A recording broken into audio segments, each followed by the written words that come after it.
All right, okay. So, hello and welcome back to the Past Turn podcast from myself, Aaron Francis, and the no longer mysterious man, Tom Durrant. Hello. Again. We aim to bring you all the again. I was like, "What's going on here?" You haven't said again. So we aim to bring you all the latest Magic the Gathering hype spoiler discussions and our very own and sometimes foolish opinions. Today we're going to be looking at all the controversies of Strixhaven, all the fantastic art that's been spoiled, and some of the cards as well that have been trickling through the ranks. So, what are your thoughts so far, Tom? Before we go into anything, Mechanically, looks quite fun. I think it looks like a good, interesting set. Yeah, there's definitely some good stuff coming on here. Thematic as well, the whole Magecraft thing. We obviously got that spoiled last. No, we were speaking about Mara's teasers last week, weren't we? No, last week we did have it.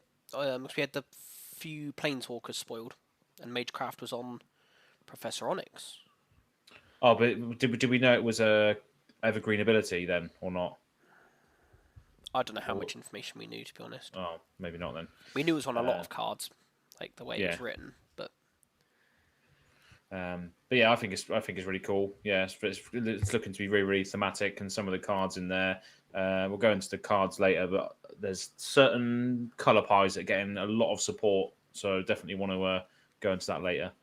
So yeah, it's looking really good.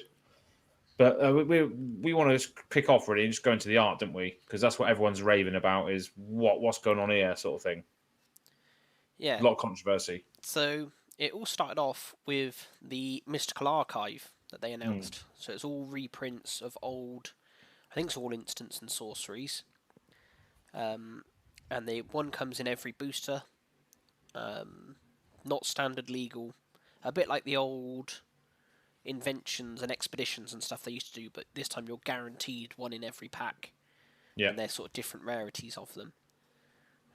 So they all come with nice new alternate arts. This is them. And they can also come with even more alternate Japanese art, which, again, more choices. And quite how you get them is a bit harder to explain. I think they come in all Japanese boosters normally, but can come in any languages collector boosters. But they will always be Japanese. So you can open a Russian booster pack, and it might contain this, but that will be a Japanese card in there. So, yeah, there's articles online. You can find out where to get these cards if you're desperate for them. But I think the easiest way to get them is just buy them as a single. Like, if there's one you want. Oh yeah, I agree. Yeah. Trying to crack pack for these things is not going to work. You know, you might as well spend if you got the money to invest in pieces of art that you want like these ones, and just buy the singles rather than crack packs for them, because that's what Professor from Tolarian Community College has always said, is just buy the singles you need. Don't crack packs for cards. So yeah, it's definitely the best way to do it, especially for these sort of stuff like altars, and you want to pimp out your deck, just buy those cards. But I bar a few, obviously, bar the controversy that we'll go into in a minute, I think a lot of these just look so good. Yeah, I think so many of them have turned out so well. Some of them are like a really cool, like nods to the original art. Some are like completely different takes that are almost unrecognisable, but still make perfect sense in the sort of scheme of things. Yeah. But they've also, some of them have also got that sort of. Do you remember when the War of the Spark, like stained glass planeswalkers came out? Yeah, there's a lot that they got are that sort of feel as well. Like they're quite geometric, a lot of them. Yeah. Sort of as you can see, like in Teferi's Protection here, that the circles, and again, Gift of Estates, like or even this Revitalize sort of thing, like, and there's sort of a lot of like block color as well, which again plays into that sort of theme of the like stained glass windows, as you said. Yeah. Yeah. Tom's just said, not me, other Tom Mefan. These are secret lair worthy artwork in regular boosters. But absolutely, I would argue most. I guess secret lairs are a bit more crazy. They don't appear in normal boosters. Yeah. Well, some of them, yeah. Well, obviously we'll get into them in a minute, but some of them definitely feel like Secret Layer esque art. Yeah. Because yes, because Secret Lair, it exists in that space where you can be ridiculously bombastic with it, and then yeah, you can have like weird artist takes and stuff, and but I don't know whether it fits in here. Should we go into that now then? Because I'm obviously alluding to that now. Yeah. Yeah. Yeah, yeah, yeah. I reckon so. What is it you're moving on to? Oh The right, yeah. Sorry, controversy. the faithless looting card. All right. Okay. We'll go back to our favourites in a minute then. Yeah, So yeah. Let's first start up. off with the negative first. So first up, we got sorry, this artwork for Fate. Oh, I've already got it open actually. This faithless looting, and Yeah, a lot of people said it's very jarring. Sort of it, like people couldn't believe this was the original artwork. It looked like it had been photoshopped, as if maybe if it was us spoiling it, whereas not we'd photoshopped our own body into the picture, sort of thing. People just thought it was something like that. yeah, Someone had, as a jokey way to sort of like unveil the card, had put themselves in the picture, and then it came out. Oh, no, this is just the artwork. And then there was yeah, some people saying vile things to the artist, saying that yeah. it's just awful. Other people saying they really like the different take on it. Yep. Yeah, what are your thoughts on it? I like it. I like the art style, and this artist has actually done another card in this set as well, which we'll see in a minute. But I do like the art style, but it just feels too photorealistic. It feels like even the Walking Dead cards were done in a way where you could still tell it was art, but I think the body on this particular character just feels like it's a photo. Yeah, That's the issue that I have with it, and that's what makes it stand out. Is the photorealism is almost like, especially because of the stark contrast between the skin tone and the red sort of apparel that they've got on there. It's just like the contrast between the two is like there's a solid block of color and then a skin tone. yeah. Like the So skin, like I said, I the think skin it's tone's got just loads of shading and gradient, and then everything else is just block color. yeah, because it looks like the skin tone looks like photorealistic, whereas the apparel that they've got on there is it just looks like a block of color. Yeah, So I think it's stark, like you said. A stark is a great descriptive word for it, but yeah, I just don't feel like it doesn't feel like a magic card. It feels like it's definitely a piece of art, and I appreciate that. But it just feels like something you would buy as a secret layer, like a metal poster or yeah, something like that. It feels like you'd get that in that sort of set, not in here. yeah. That's my thoughts on it. But I do like it, and I like the other piece of art she's done as well. See, for me, this isn't artwork I particularly enjoy. It's not my sort of style, but I No. didn't look at it and think, "Oh God, what's going on in Magic?" I just thought, Yeah. "Oh well, I'll just go buy the original Faithless Looting," because that's the Yeah. brilliant things about these ones. They're the alternate arts. You don't have to enjoy them. Yeah. Oh, Tom said Hushbringer is Hushbringer did photorealistic art much better. I think I disagree with you harshly there, Tom. If this is the card I'm thinking of, I remember seeing this card, and that one did make me shudder. Yeah, no, I'm not down for this. Also I'm lips afraid, as Tom. well.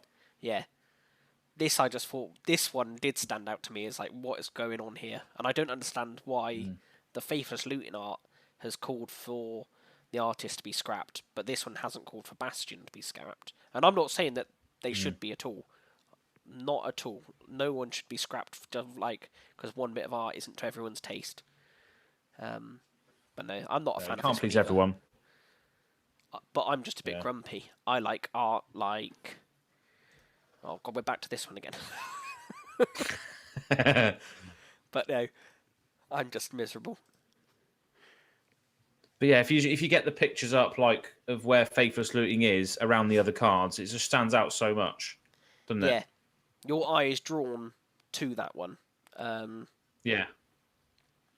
It might And just be the red, like it's the red like the red tones. It is luminous red, and maybe that's what it is. Maybe it's just that it's so bright in comparison to other cards.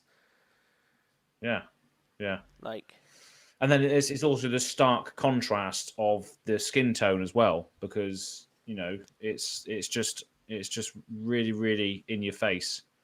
Whereas everything else you can see shaded. Where's the other one she's done? It's a So green one, isn't it? Is it harmonized? Sorry. harmonized? So on the Yeah. right So hand side here. that looks great. Yeah, That which looks really good. to me, yeah, I think that looks really good, and I think I do really enjoy this piece. So clearly, I do like that style of art done a slightly different way. Yeah.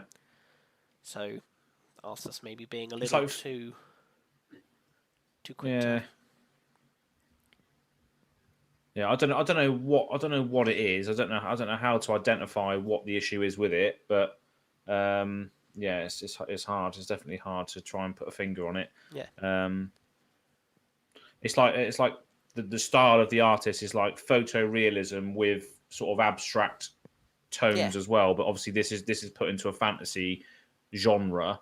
Yeah, it's hard. It's definitely a hard one to do. People just want art like this. Cultivate this happy chap, something in his hand, stuff going on around him, no idea, but just come on. This is the sort of level we're at. I only said it because it's literally right next to it. Just a card, to be honest. I must say, quite like this adventurous impulse on the left, with the light shining through the trees and. Yeah, so I mean, the colours on some of them is just amazing, aren't they? Really good. Especially the Japanese ones as well. They got sort of like a diluted sort of oil painting sort of style vibe to the Japanese ones, which just look awesome. But yeah, there's definitely a few of these I would love to get just to pimp out my deck. There's definitely a few in here that I would get 100%. But Faithless Looting, yeah, I'll just stick with the original card. But that's the thing as well. It's not like Secret Lair or any of those releases where they're well, no, it's not any of those releases. They're all reprints as well, apart from one of them, which is the Secret Dead. Secret Dead, Walking Dead. They're not mechanically unique cards, are they? That have contradicting art or weird art styles on them. They're not forcing you to buy a new Faithless Looting of this style art. It's already there, it already exists. No. So you don't have to get angry about it. No. What is the original? There's no need. Faithless Looting, just that. Yeah. If you just want basic fantasy art, you crack on. You enjoy the old one. That's yeah. And there's also this Commander 19 variant. If you want to think you're special, go for that. But yeah. Yeah. Do you know the reason why people are so miffed about it? No, I think it's just. Yeah, I don't know. It's just a. Yeah. I think it's just sort of like horde mentality. Like, it almost became like a joke that people were complaining about it online. Like, they sort of look at other. Just classic online dogpiling. When someone starts like shouting abuse at someone, everyone else jumps on board needlessly, really. Yeah. Like, once they know they aren't going to be alone in their thoughts. Like, a lot of these people wouldn't say, I don't like it, if they thought they were the only one that didn't like it. But as soon as they know that everyone else is going to agree with them, like, they're going to do it. Well, I'm hoping now that obviously this could be, the artist who did these pictures. Well, obviously this one in particular, because it's the one that's getting all the attention. Hopefully, this makes their career for them. Yeah, like I say, like, well, I don't know what that. So who the artist is? Is it Carly Mazur, I think. Yeah. Yeah. But yeah, hopefully. I hope WotC don't just see this and be like, oh no, we're not taking a risk on using you again. I hope they see it as like, oh, like, clearly you sparked a lot of discussion. Let's try again. And I don't know, find something and, I don't know, make it work and stuff. Or give them a full set. Say you can design every card. A full set. Yeah, or maybe just give them a secret layer and just see what happens. Yeah. How many people buy that? How many buy the Carly Mazur secret layer? Yeah, as Tom said. But yeah, all press is good press. No, exactly. Yeah, exactly. And if you look at her art as well, I could be assuming gender here, but it's it's all looks really cool. All of it looks awesome, but it's just whether it could be on a Magic card, which I think is the main thing. The main thing is, can you see it on a Magic card? Yeah, I do agree, because like, it's just a photo. Magic does have a style. You can't just put any art on there. It'd look weird with... Yeah, just if it was all just a mix mash all the time, if all the time every set just had completely random bits of artwork on it, you'd have no cohesion and it would feel out of place. But I feel like on these special edition ones, you can go as crazy as you want. It doesn't really matter. Do you think it's then because of the fact that all of these cards have been spoiled, it stands out as a result of that? Whether if you just opened it in a normal pack or in paper form rather than seeing it digitally, it wouldn't stand out as much because it stands out anyway. It's just because it's all been spoiled, maybe, or not. Yeah, I don't know. Because that's what I did think, actually. Like, does it look better in paper? Because what was it? Was it the Egyptian cards? When they first came out, everyone was complaining about that. But then when people got them in their hands, they thought, actually, it's not quite as bad as we thought. Like, it works better when printed. It's sort of digitally. For some reason, it just looked... Like, where they go for almost an old style on them ones with the frame. And then digital was too almost crisp. Whereas then when you had it in card form, people seemed to think they looked a little bit better. Yeah. It could be, because obviously we're so used to seeing it on a screen. Who knows what it looks like in paper, but yeah, it's an interesting one. So, one other card has caused some controversy in the artwork, but for a different reason. And that is Crux of Fate. This one here. Yeah.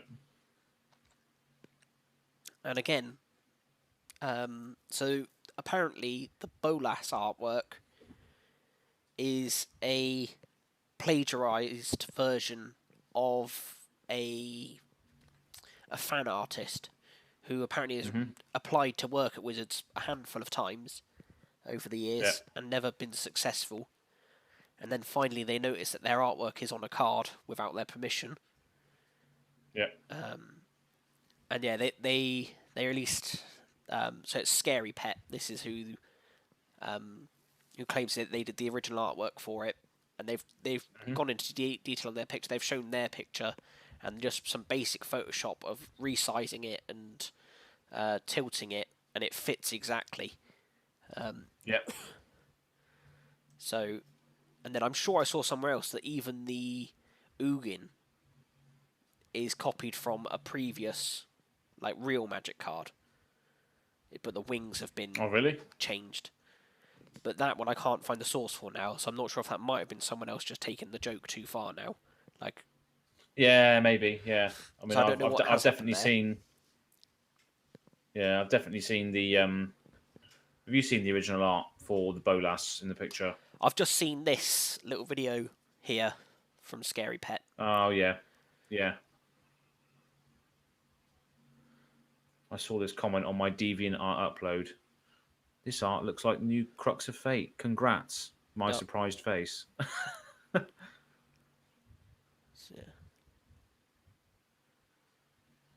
But yeah, at least they said, like, in the first set, they didn't, like, immediately jump to conclusions. But yeah, this is it. This is sort of a side-by-side. This was their Bolas. That's the one.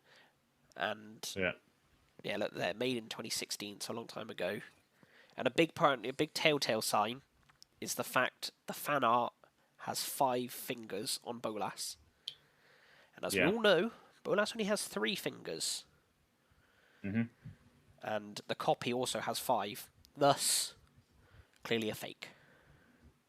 Yeah. And that's all that we know.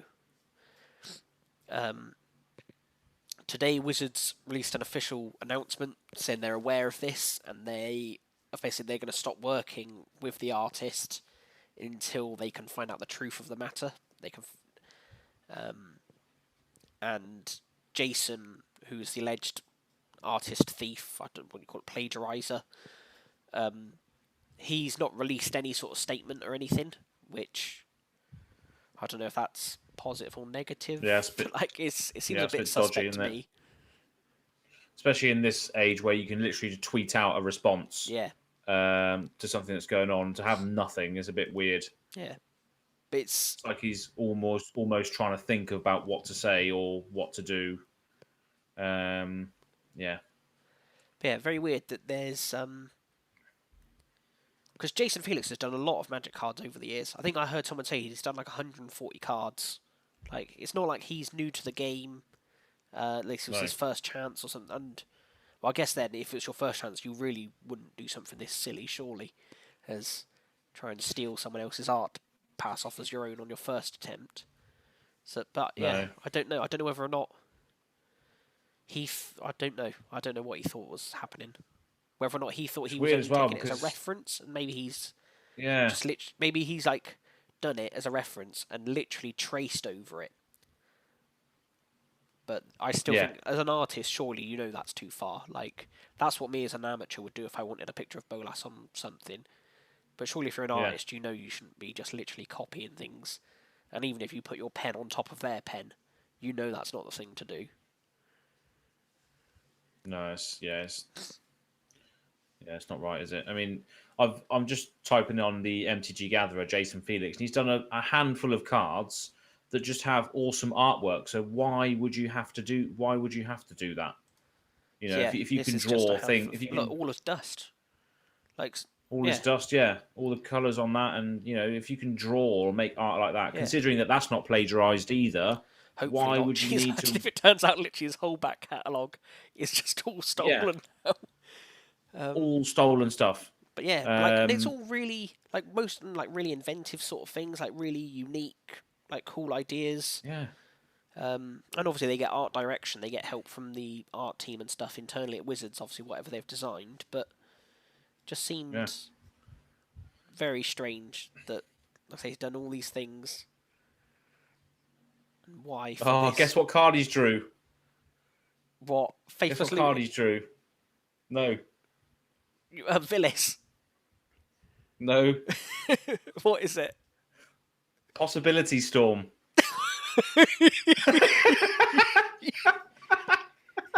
Excellent. Oh my god. Possibilities are endless with this one. Oh dear. No, seriously, he does so many cards. Yeah. But you know, he's even done Obnixilis the Fallen, which is another great, you know, another one of my favorite arts. Big, massive demon. But yeah, I just don't understand why, you know, a person who allegedly can draw these things feels the need to. Yeah, that's if he has done it. I don't know. We don't know, do we? But No. it just seems too similar Yeah. on the art itself. And So, like if you're not sure, check out this video from Scarehead. It's like their third tweet or something ago. Like it's quite easy to find if you just go to @OMG Scary Pet and you can watch the rest of it, and quite clearly just shows. Yeah. Well, they show there we are. Look, straight away. All they did was tilt it, and it near enough matches, and only the hand moves, and even there you can see the hand shape is identical. yeah. Like, it's just not it's madness. It's not. Oh, it's very similar. It is. But yeah, I just don't know. Yeah. And yeah, I'm just baffled that someone's done that in a professional manner. Yeah. And Tom just said you also did the art for Wall of Stolen Identity. No way. No way. That can't be there right. we are. Wall of Stolen Identity. Oh my goodness me. Yeah. That's ridiculous. Wow. Jason, what? That's, I mean, it's just a shame, isn't it? It's just, you know, if he did all that artwork there that you can see, fair play, he's obviously talented, but then why was he rushed? Did he think that, I have to draw Bolas, what can I do here? That's good. From 2016, nobody noticed. I'm just going to change the hand to a different position and hopefully get away with it. Or maybe he had it saved on his computer and just thought he did it all those years ago. Maybe he didn't really think of it. Like maybe he thought it was his own artwork. Like Maybe, Maybe yeah. he has like this back catalogue and he looks through for inspiration and things, and he Yeah. thinks, "Oh, this is something I did," and he didn't. Let's just use that. Yeah. But yeah, but No, that's a very bizarre story, isn't it? it's As to how that came about. a silly way of ending your career. Yeah. But hopefully now, though, hopefully it has the adverse effect on Scary Pet. Hopefully they are Yes. now noticed. Again, yeah, they might get their As a chance result. to shine now. Yeah. Because you can see on the original tweet that MTG Nerd Girl and other sort of personalities in Magic are calling out for justice if it is theirs. So obviously we'll still wait for a statement from Jason to see what he's saying. And obviously Wizards are doing the right sort of thing with regards to investigating to make sure people are compensated. Yeah. And you can see there, the retweets and the likes are consistently going up. And imagine her followers have gone up as a result of this Yeah. debacle as well. So, again, every cloud has a silver lining. Maybe for Carly, Faithless Looting Artist, maybe not so much because it's a bit of a negative response. But for this person, this is definitely a silver lining, I think, as well, in a way. Yeah, but still, for Carly, like this has blown their name up massively. Like this is something now they can draw on as experience and sort of put out there. That their art has caused such emotion. This is the power that they have. Yeah. So they might be able to sort of use it for their own gain somewhere, even if it's not to pursue with Wizards and Magic, if they can use it somewhere else. Well, it's all a lesson learned, and obviously that's the aim of Strixhaven. It's lessons. Lessons in life. Yeah. I must admit, actually, my the joke of the headline being like, I can't even remember what I've written now. Plagiarism at college. Who guessed? That's plagiarism itself. Shout out to Saffron Olive for that joke there. Apologies. I didn't get that in earlier. I was meant to say at the beginning of the show as a joke to the whole thing, and I forgot. So, come sue us. We haven't got any money. It's not worth it. No, it doesn't matter. So yeah, I mean, just going through some of these. Then, is there anything that you really like out of these alternate arts or these mystical archives? Let's just really stands out. Scroll down. One that immediately catches my eye is Gift of Estates. Yeah, that is good. Just because of the like different dimensions, almost like as you say, the geometric sort of lines and stuff. I really like that one. I really do like that one, and it's a card I'd probably need to get for white decks because it just gives you makes your land drops happen. What else we got? Yeah, that is an easy one to hit. Getting the 3 land drops, almost guaranteed for 2 mana in Commander. Yeah, in white decks as well, especially you need your land drops. You can't be missing land drops in white decks, and it's plains cards as well, so you can get your dual lands as well if you need to. What else is on here? No one cares about blue. As you say, they are very sort of geometric and got lots of lines and stuff, haven't they? So they do look good. That sort of cohesion is there. I like this demonic tutor. I'm not sure what it's showing, but oh yeah, that's very stained glassy. Yeah.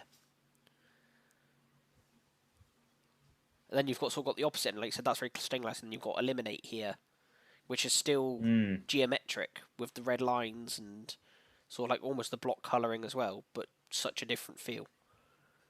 Such a different style, yeah.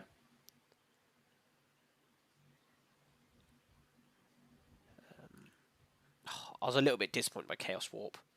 I was hoping that'd be really cool, but it just doesn't hit it for me. No, it's not chaotic enough, is it? It's just a lot of it's quite abstract. Yeah, but it is. What is there?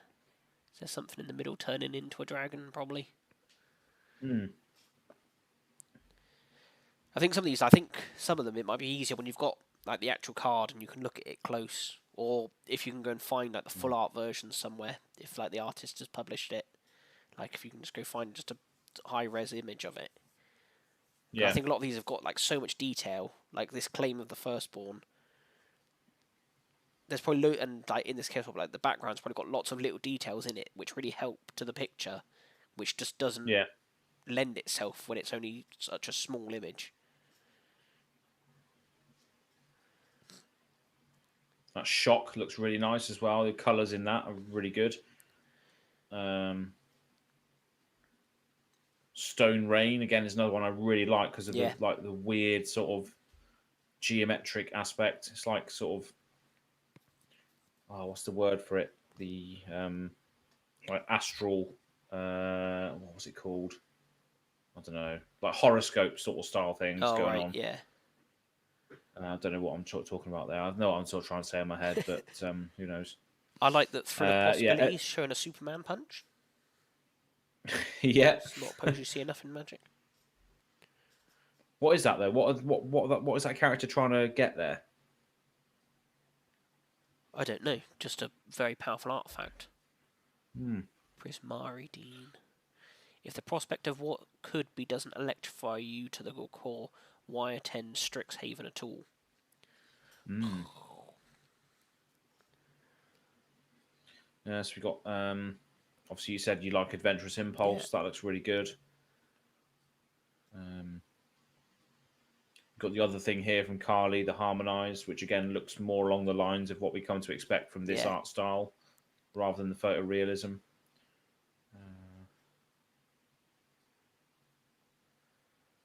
But yeah, some awesome stuff there. Really, really good stuff. And it's good to see just classic spells being reprinted in this way. Yeah. I think it's a good way to sneak a lot of reprints in. Yeah.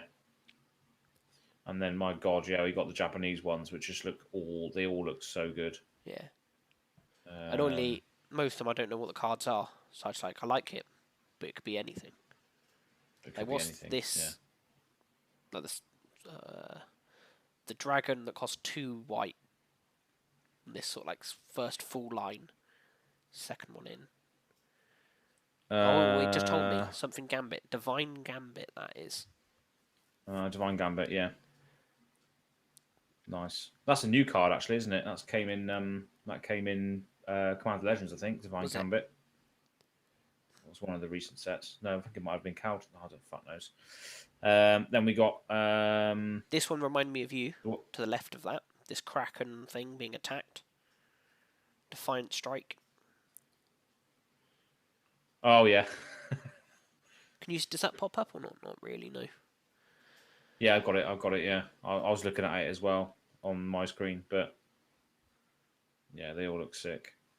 I've seen you pull this face a few times on Mana Tithe. Oh, that one.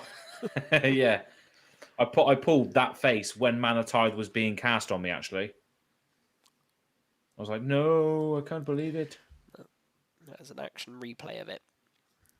Yeah, but yeah, generally they all look really good. Really look at those. Look, what's this one? Brainstorm. But it looks like a cat.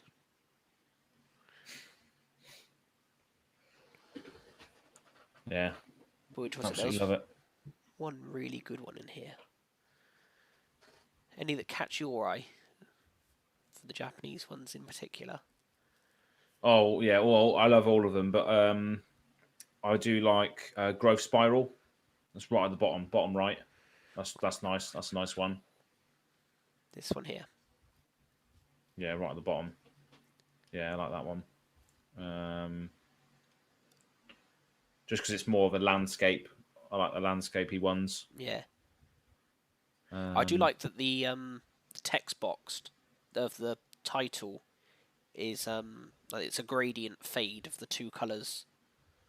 Like these bottom 5 cards that are the 2 colour combinations, like their text box fades from green down to blue. I think that looks nice. Yeah, that's like what I do with our text and our logos. I do a little gradient fade. So maybe they got that from me. Much. Yeah. Yeah. So that does look good. I like the fact as well that it's like it's instead of going across the top of the card, it's going down the side of the left card. So it's like how you read Japanese is going down rather than across. Yeah. So that's also quite Because it's Quite something that just interesting. wouldn't really work in English language, would it? They'd have to rotate the No. text, and it just wouldn't look right. Whereas in Japanese, No, exactly, because every character is an expression, so you can read it in any direction. Well, you can't read it going backwards, like going if you were to. Yeah, it's hard to explain, but yeah, it works if you go down, where it doesn't in the English language, really. But yeah, they all look really good. Really like it. That's lightning bolt. I don't see much of a lightning bolt in that. I know they sort of are, but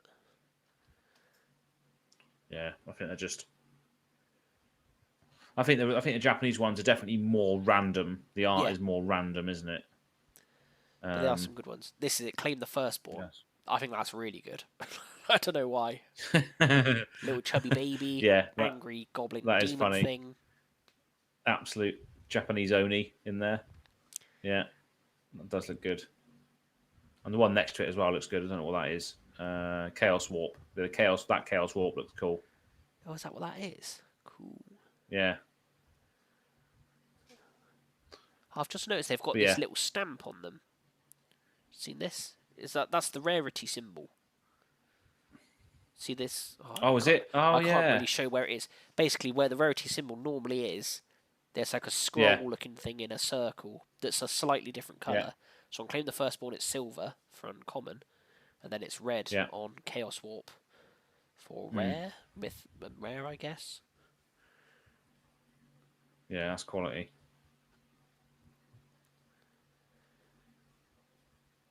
And obviously, this is that demonic tutor. That's really good, I think. Obviously, that was one of the first ones they spoiled, wasn't it? It was, yeah. I mean, that stamp as well is that's one of the old ways that you. It's like in Japan. There's instead of doing a signature, you have your own sort of personal stamp when you stamp things. Like if you're signing documents, you just use your stamp. It's getting outlawed now. It's obviously everything's becoming more digital, but that's one thing that a lot of people hold on to over there because they're very traditional. Is this stamp? So instead of using a signature, you stamp your sort of family crest or logo, whatever it is, onto your documents, and that's what I'm getting the feel that's inspired by that there. Cause it's like a stamp on the card, which is quite good. So that's cool that they're sort of incorporating that culture into the card. But yeah, I'm sure there's loads of other things in there that relate to Japan in general. But it's interesting as to why they have this. I guess Japan in general is just there's full of gamers, absolutely love Magic, absolutely love Yu-Gi-Oh and Pokemon, and I guess it's just a great sort of country, and they probably have a very, very good foothold over there for the game, don't they? That's probably why they're doing it for Japan, I guess, rather than anywhere else. Yeah, I don't really know what it is, but they've obviously done it a couple of times now, haven't they? They've had sort of like Japanese exclusive variants. Obviously, there was like you said, the Planeswalkers from War of the Spark had their exclusive Japanese variants as well. Yeah, it must just be. I mean, it must just be they just love the game, I guess, and it's just as big as it is over there as it is in the US. Yeah, I get a point. Yeah, the US must be their biggest market. If Japan's their second biggest market, and especially if it's their biggest non-English speaking market or something like that.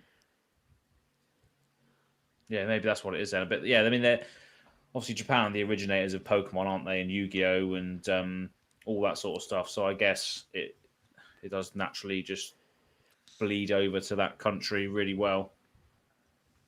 But yeah, I'm definitely going to go there in the future, 100%.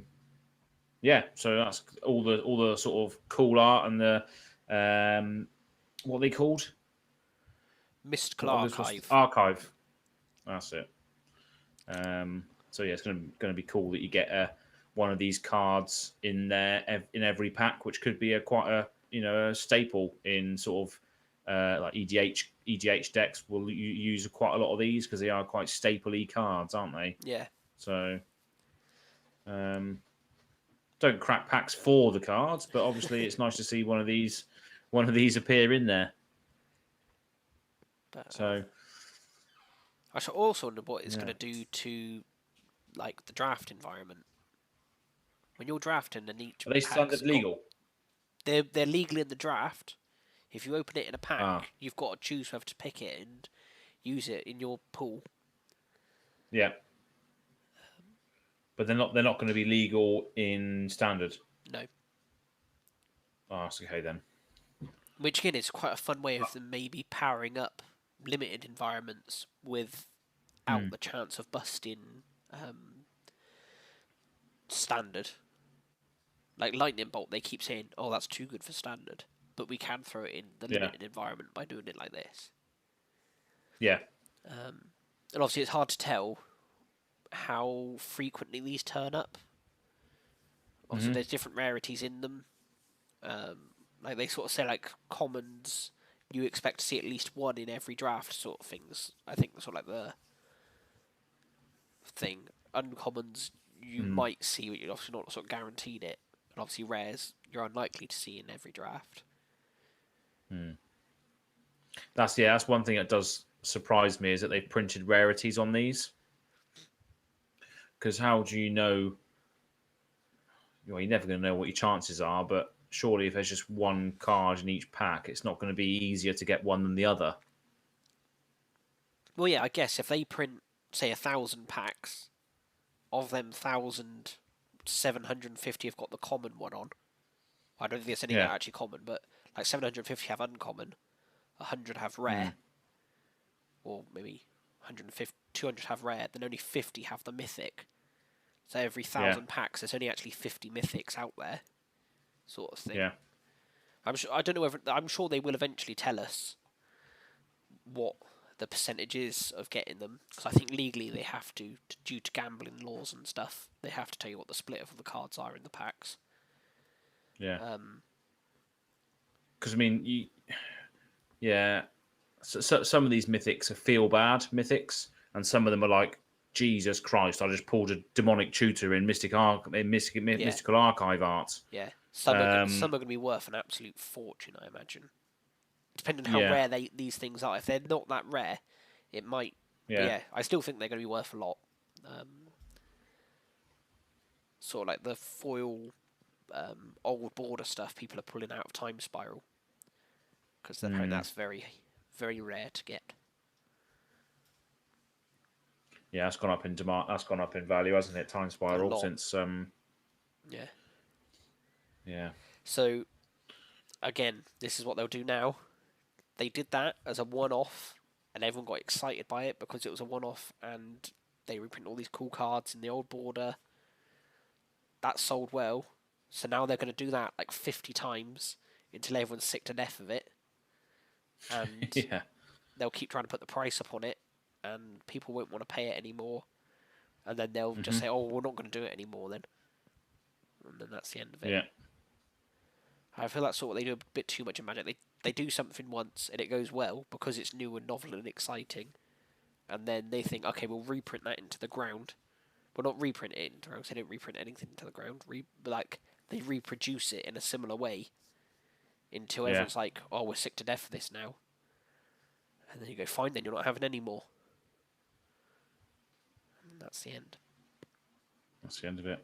Like, when they did the expeditions originally, the Zendikar expeditions were the first ones they did, wasn't it? And everyone's like, "Wow, that's incredible! That's such a cool idea! Like, it's a little lottery in every pack." Yeah. And then they bring it back, and then say it's going to be in every single set, and everyone's like, and obviously each time you do it, people then are like, "Oh, it's not as impressive as the time before. It's not as impressive." And each time, "Oh, these cards aren't quite as amazing. Oh, what if I only open an opt?" Whereas in the first ones, you could only open amazing lands. There was no downside to it at all. No, yeah. Whereas now you're like, "Oh, I might just open opt. I might just open like a 5p card sort of thing." And they go, "Fine, they're not doing it anymore." But then obviously they do bring those expeditions. Yeah, that's what I mean. Those expeditions set the tone for this entire thing. I think, like the secret layers, alternate arts, flashy cards. That is what really started all off. I think the expeditions and the fact that, I think that was their first, sort of venture into how can we make a premium product. And obviously, like you said, you've just listed off like sort of 3-4 things they've tried since then. trying to get their foothold on. And I think they have. Obviously, they've looked across at Pokemon, and Pokemon's premium stuff is ballistic, and it really is sought after. And I think they are trying to replicate it. Yeah. I don't know if we'll see. Do you reckon we'll see stuff like this in standard packs now going forward? Do you think we'll see like a list of cards? Well, we've already seen the list as well. The list. We've got the list as well. That appears in set boosters. Is there going to be a list card in the set boosters for Strixhaven, including one of these cards? And what? There's so many products now. It's just like it's mental. I'm gonna say it is getting tricky to know. Like I said, the one thing I do want to okay, I like this Stone Rain, and I know we said you shouldn't just open packs to specifically find this Stone Rain, but if I'm at a shop and I'm just looking at an array of like 5 or 6 boosters, and I think, which one do I want to buy? And I think, well, I do want that Stone Rain. I might as well buy the pack that's most likely to get me that Stone Rain. But then in my head, I'm like, I don't even know which pack that is, because it could be from anything. No, exactly. You just don't know, do you? That's the thing now. It's just you need an explanation for each. You need an explanation for each product and what each product is going to do for you, sort of thing. And obviously, that's coming from us as quite enfranchised players. We look at this sort of stuff, obviously, to do this podcast. We go and read those articles about what's in all the product, and still we don't really know 100%. Obviously, partly because we haven't sat there and studied it, and we haven't had to. We don't. Obviously, if I cared enough, I'd just know. I would learn it, and I'd know. But I do feel like me and you clearly go out and read these articles. I speak to some people, lots of my friends, who just obviously they're good players, but they don't really care about this side of the game. They just care about playing and winning, and they get the cool arts when they see them and they want them. And they have no idea what the different boosters are. When some didn't even know there were set boosters, and stuff. So it's pretty crazy what's going to go on from here. But I think there's definitely a place for it. But I just think they're just going to batter it into the ground now, aren't they? So Tom said. And Tom is a manager at an LGS, for those that don't know. And he says, I sent in what's in the booster packs images to our Praston Discord, and he's still confused. And obviously it also is sort of like his job to know sort of what's in these boosters. Yeah. I'm just saying, they can't even communicate it well to those that are trying to sell their product. Yeah. Whereas he should be the one that they give it to real simple, so that when someone walks in his shop, he can say, buy this product because it's got this cool thing in it and you want it. And they clearly aren't managing to do that well. No. There's so many options now, isn't there? It's just like they're trying to cater to every single person. That's why there's so many different products coming out, so many flashy cards coming out, secret layers with Walking Dead people on it, universes beyond to try and capture the other markets into Magic. They're just trying to do everything to expand the game, aren't they now at this point? Yeah. So we have to expect more than this and worse than this, I reckon, going forward.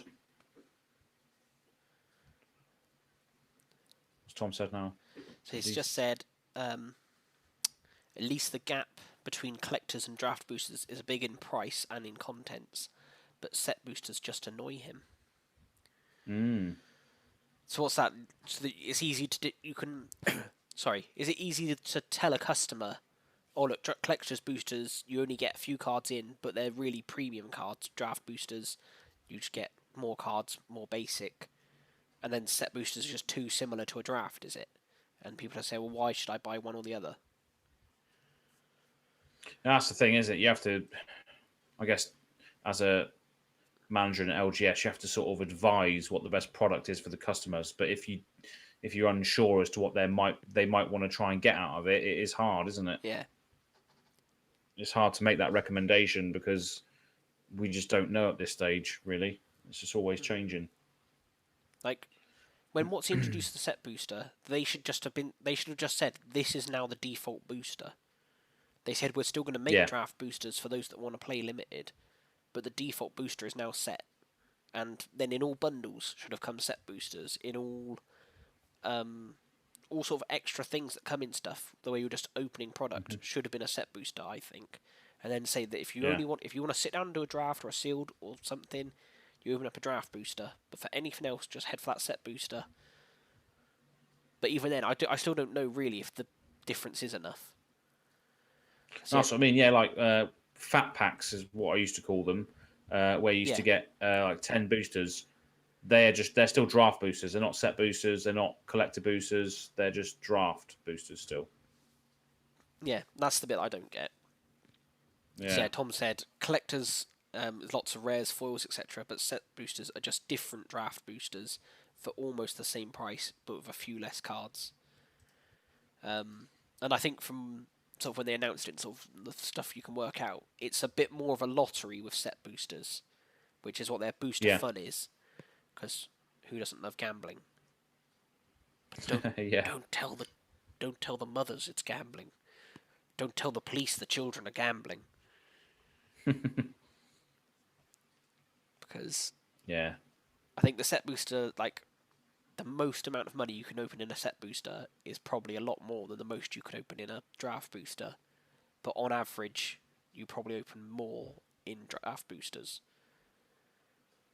Does that make sense? Well, you could probably you could probably make more from like one spin in the slot machine or roulette or something. Yeah. So just go and take that risk instead. Do you and then buy the singles you need with the money that you get. A casino brand that they don't tell anyone about, and this is like they're just trying to get people through the door.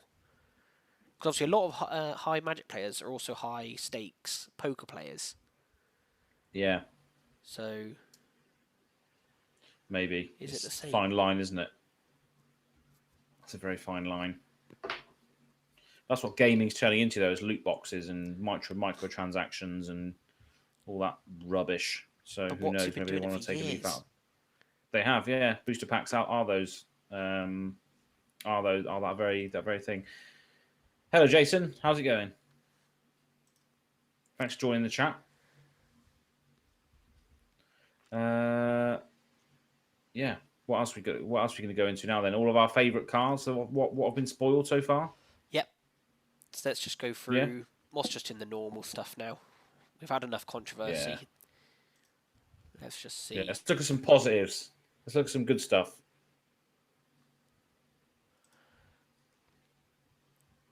You joined at the right time, Jason. We're about to go through all the sick cards in Strixhaven that have been spoiled so far. So have a look at these. Good stuff. You've dodged all the moaning. Dodged all the moaning.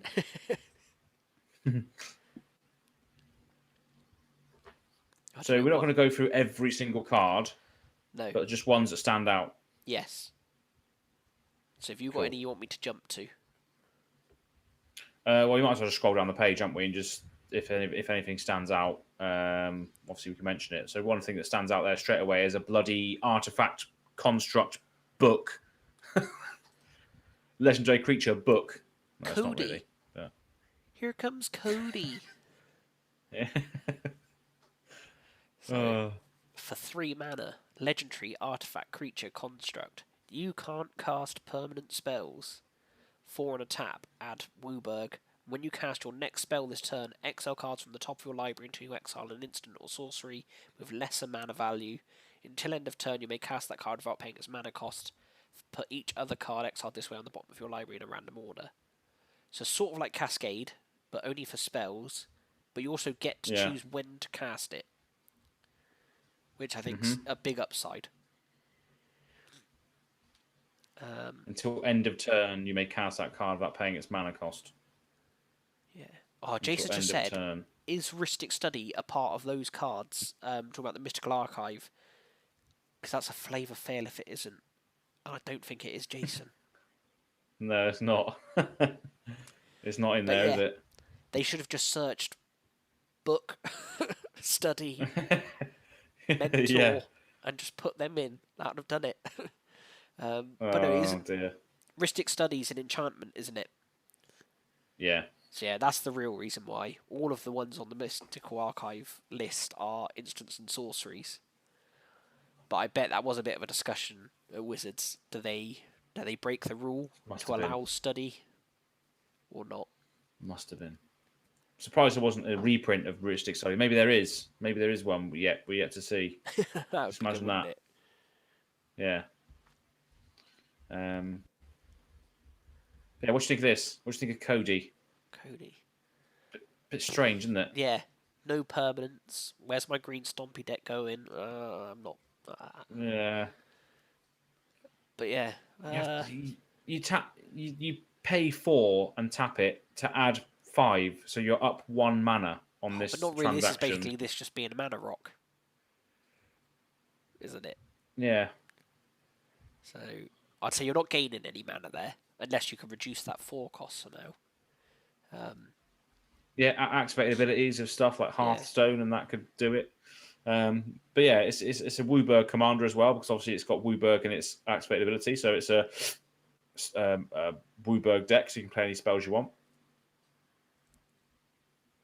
But yeah, I don't know. It feels random, but not random. Where's the fun in this? It's got to be less converted mana cost. It just feels like they've gone a bit too safe on it. They didn't want the book to go out of control. But I don't know. Maybe you'd rather just play Golos. You'd rather just play Golos. Maybe this is the next brawl baddie. Maybe, yeah. But I just thought it was worth mentioning because it's a legendary book. Yeah, weird. Very strange. I'm never going to use it, but it's just worth mentioning. So, again, we're not in Harry Potter world, but this is. Do you not feel this is a bit like the Sorting Hat? Yeah, like, a construct that is a living object, basically. Yeah. I don't know. I think so. Also, but then again, there's a lot of just like witches books that are alive. So I don't know. Maybe I'm being a bit too much of a jump there. Yeah. Magma Opus, 8 mana, deal 4 damage. That seems a lot. Divided among any number of targets. Then tap 2 targets. And create a 4/4 blue and red elemental creature token and draw 2 cards. It does do quite a lot then. 4 damage, 2 taps, big token, 2 cards. But still, 8 mana. I think I want more. Yeah, and it does have the fact that you can pay what? You can pay, is it? Well, not is it? Yeah, whatever pay it is. 2 Prismari, discard, create a treasure. So it's like, is it ramp? Ramp in red blue as well. Yeah. Potentially. But yeah, 8 mana for the actual effect. I don't know whether maybe you can cast it for free or something. From another card in the set, maybe. Not with Cody, that's for sure. You can't do it with Cody. But but yeah, I guess there might be other tricks and stuff. You might be able to get that out. But for me, that just feels a bit disappointing. Anyway, we're not about the negatives today. Now we're about the positives. So let's look for those good cards. Let's look for those good ones. So Blade Historian. Sorry. Blade Historian. Attacking creatures have double strike. Wow. Yeah, that's pretty good. That's like what is it called? Berserker's Onslaught is attacking creatures you control double strike. I think it's 5 mana for an enchantment. This is a little bit better. And it gives you a body. And it gives you a body, yeah. So it's pretty good. Yeah, it's pretty good. Like that. That's rare as well. So that's probably not going to be too expensive if you want to chuck that in a Boros attacky deck. See, I was thinking I might put it in a standard deck of Menace. Oh yeah. Not Jeskai. Black, white, and red. Mardu, thank you. Mardu Menace with double strike as well now. Yeah, that could be. Yeah, there's a lot of menace. There's still a lot of menace in standard, isn't there, as well? Yeah, there's still a lot of menace. Got some hangers on from Ikoria. There's some good menace cards. Yeah. So. And stuff that puts menace counters on your stuff as well. Yeah. That's so don't know if it'll probably be any good, but it'll be fun. We'll give it a go. That's not stopped us before. Nope.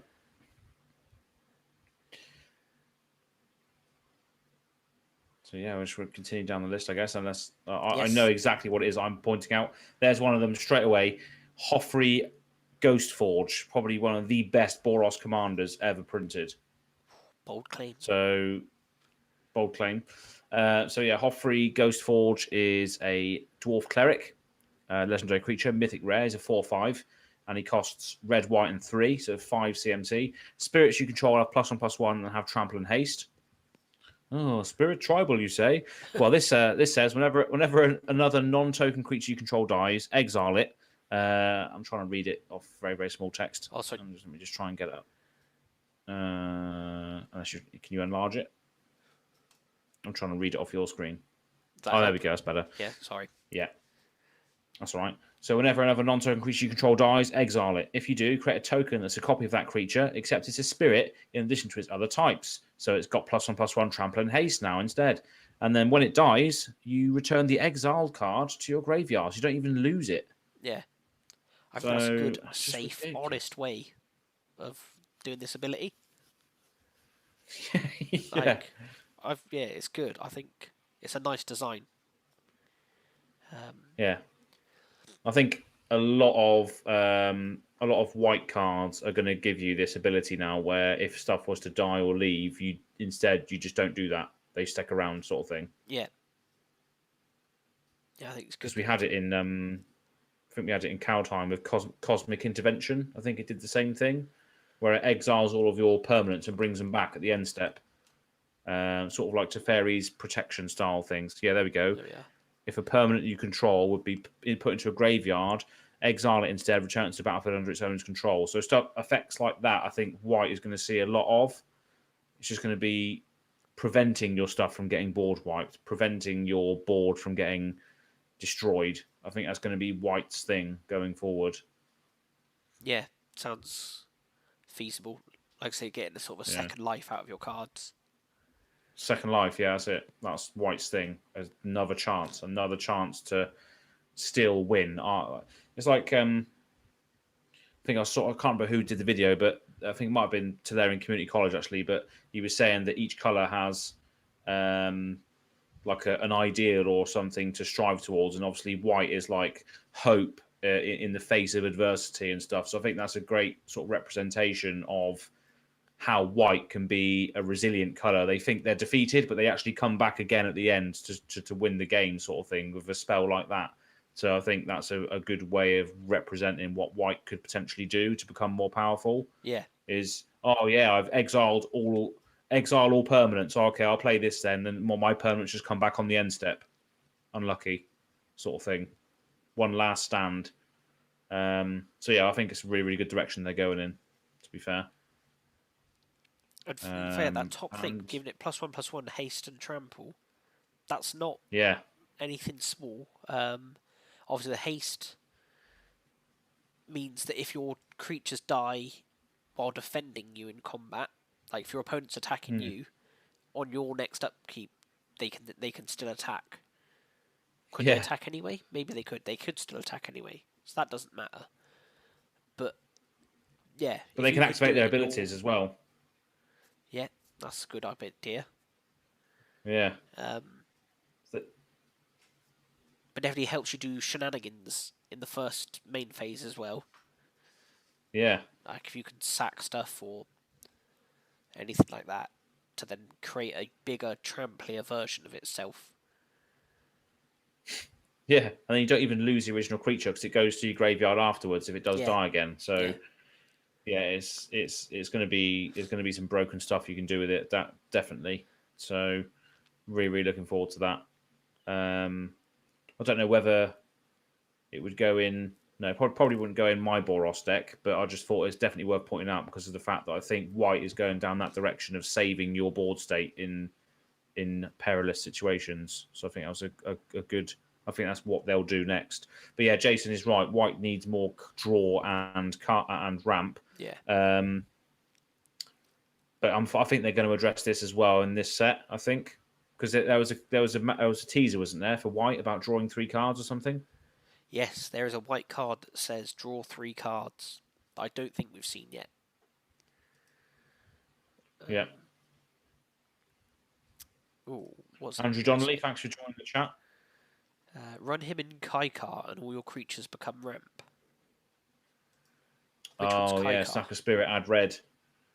Oh, the bird of course, wizard thing. yes. Yeah. God, that'll be explosive.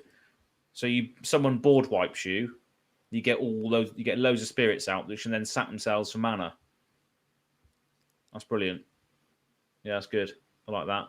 Yeah, what's Kaikar's Jeskai, isn't it? Filthy things there. Yeah. Yeah, that's going to be ridiculous. What I do like is these little cards like Go Blank. Just very school flavour cards. Yeah. Like all it is just an upgraded Mind Rot. The actual card's a bit boring, and then just the flavour text of the only feeling worse than not knowing the answer is certainty you once did.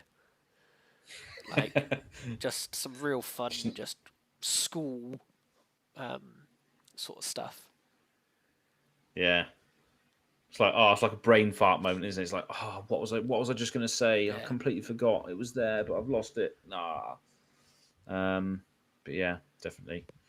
So yeah, Kaikar's a good shout. Really well. It's about goddamn time white can draw 3 cards. Yes. I reckon, yeah. There'll be some sort of caveat or loop that you have to jump through, but I reckon it all will be easy. I don't think it's going to be based on life gain. I think it's going to be based on if the opponent has more cards in hand than you, draw 3 cards. That's what I envision it to be. Yeah. But we'll see. I think white, again, is another way you can balance white, is have your white deck become the same level as what everybody else is doing instead of doing it themselves.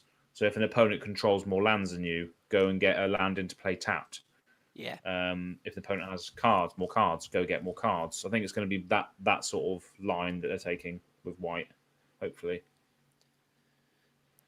Yeah, it's I don't know, that's not quite a tax sort of thing, but it's sort of it's like balance. It's balancing the game, which I think is a white trait. If you're behind, it catches you up. Yeah.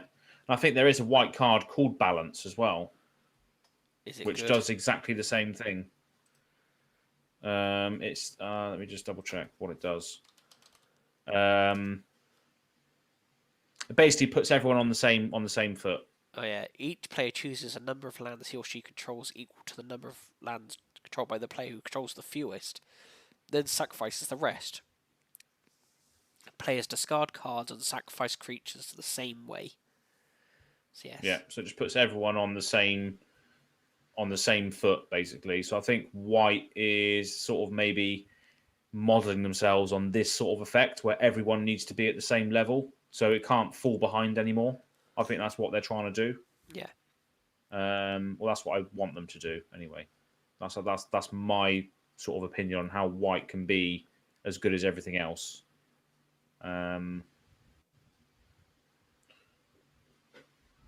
What's Jason saying now? If white likes to go wide when they should make a spell when you draw a card for each creature that does combat damage to a player. Yeah, there are cards that do that already, isn't there? Whenever a creature deals damage, draw a card. There must be. Not in white though. No. But yeah, that green, like Toski does it. Yeah, that would be a good way to fix white. Just even if it was just an instant, so you've got it as a one-time effect. That's then just like you draw like sort of 5 or 6 cards because they left a handful of your creatures unblocked. Yeah. Yeah, maybe that sort of stuff as well. Like because obviously white and red, like Boros strategies are very combat dependent. So, but a lot of equipments will do that. You'll see, Jason, stuff like Infiltration Lens does it, where if something becomes blocked, you draw cards. You've got Rogue's Gloves. Whenever the equipped creature deals damage, you draw cards. I know this because I've got a Rograk deck. So obviously, it cares about when you deal damage. Like Sword of Fire and Ice does it. Whenever you hit them, you draw a card. So there is stuff that does it. But yeah, maybe just a white instant or something would be quite good.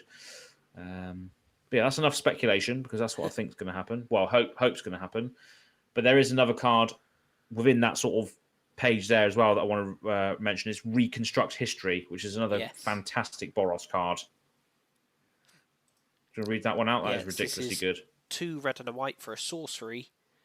Return up to 1 target artifact, up to 1 target enchantment card, up to 1 target instant card, up to 1 target sorcery card, up to 1 target planeswalker card from your graveyard to your hand.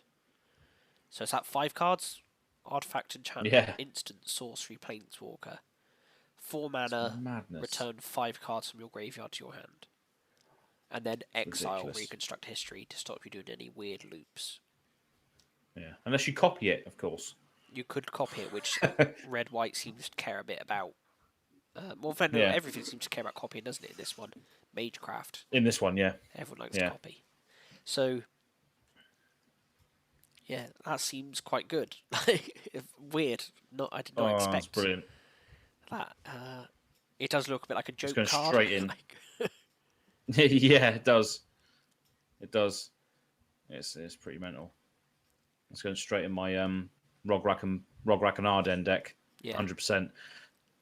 Getting an equipment back, getting an enchantment back, getting a instant and a sorcery is ridiculous. You can the amount of instants in there and sorceries in there that allow you to shoot your up equipments, but then you never get them back again because you're running Boros, which has no way of recurring instants or sorceries.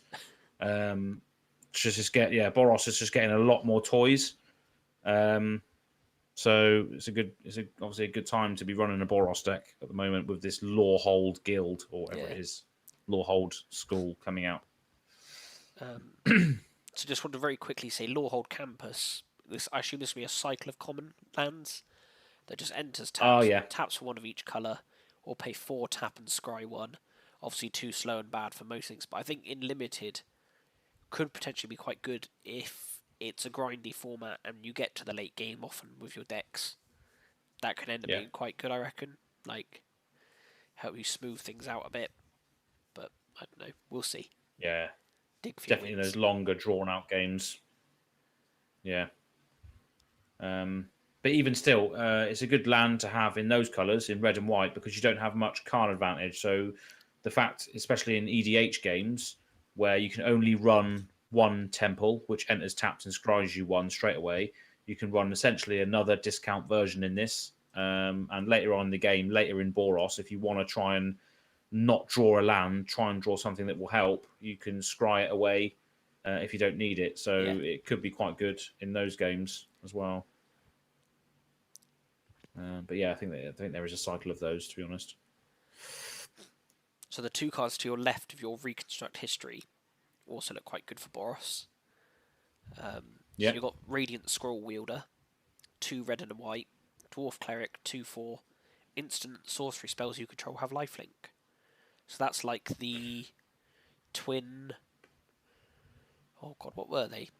It was a box topper card. Can you remember? Fire Song and Sunspeaker. That's it. Yes. Yeah. Then at the beginning of your upkeep, exile an instant or sorcery card at random from your graveyard. You may cast it this turn. If a spell cast this way will be put into the graveyard, exile it. So you also get cards back from the graveyard as well. Fantastic. Oh, it's a creature. Yeah. That's quality. It also comes with a body, so easier to remove, but can help you out a bit. Can fight. Oh, just imagine if you blasphemous acted with this out, you'll get like 39 life in the commander game. No, you get even more than that because it deals damage to each creature. 13 damage to each creature. So goodness me. You're hoping you're playing someone with like a million little 1/1s. Oh wow, yeah, it's a ridiculous life gain. And then you just got Aetherflux Reservoir out, and then you just pump 50 life into it and kill everybody with it. That's really good in burn decks. Or any, wow, that's pretty good. I think that's got its homes. That can do some work. That'd be broken if it was a legendary creature, I think.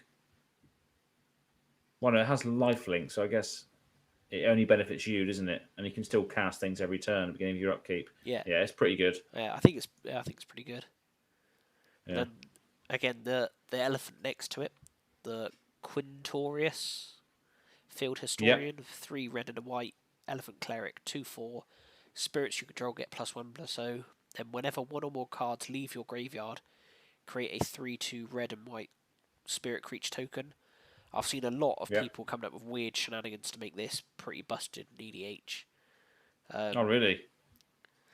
I think there's stuff to do if you can make it so whenever you discard a card, it then gets exiled. So then all you need to do is then trigger discards with like wheel effects, and then you get 3 Yeah. 2s. So like if you do Wheel of Fortune, you've just discarded 7 cards. So Yeah. you make 7 3 2s, which are actually 4 2s. Mhm. And then if you've got our friend up here above, they're actually 5 Yeah. 3s with Trample and Haste. Yeah. But Yeah, yeah, it's I've seen definitely a lots of spirit stuff. theme. Yeah. Yeah. But like That's pretty cool. like I said, they're not spirit theme as in like, oh, your whole deck has to contain spirits.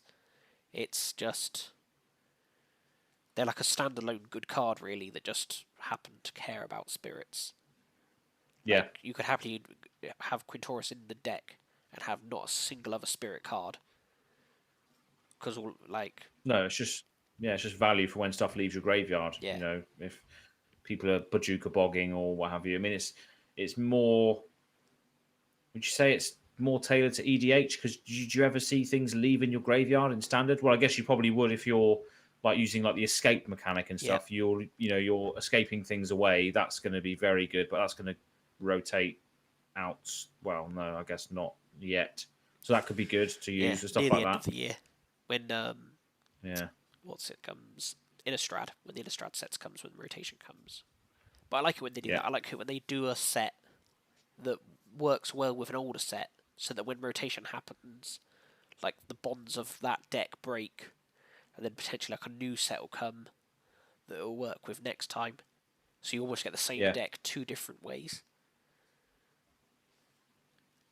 Yeah, so that's a good thing about these rotating formats is it always sort of challenges you to sort of build stuff when your set rotates. Like you said, it just forces more creativity, which is good.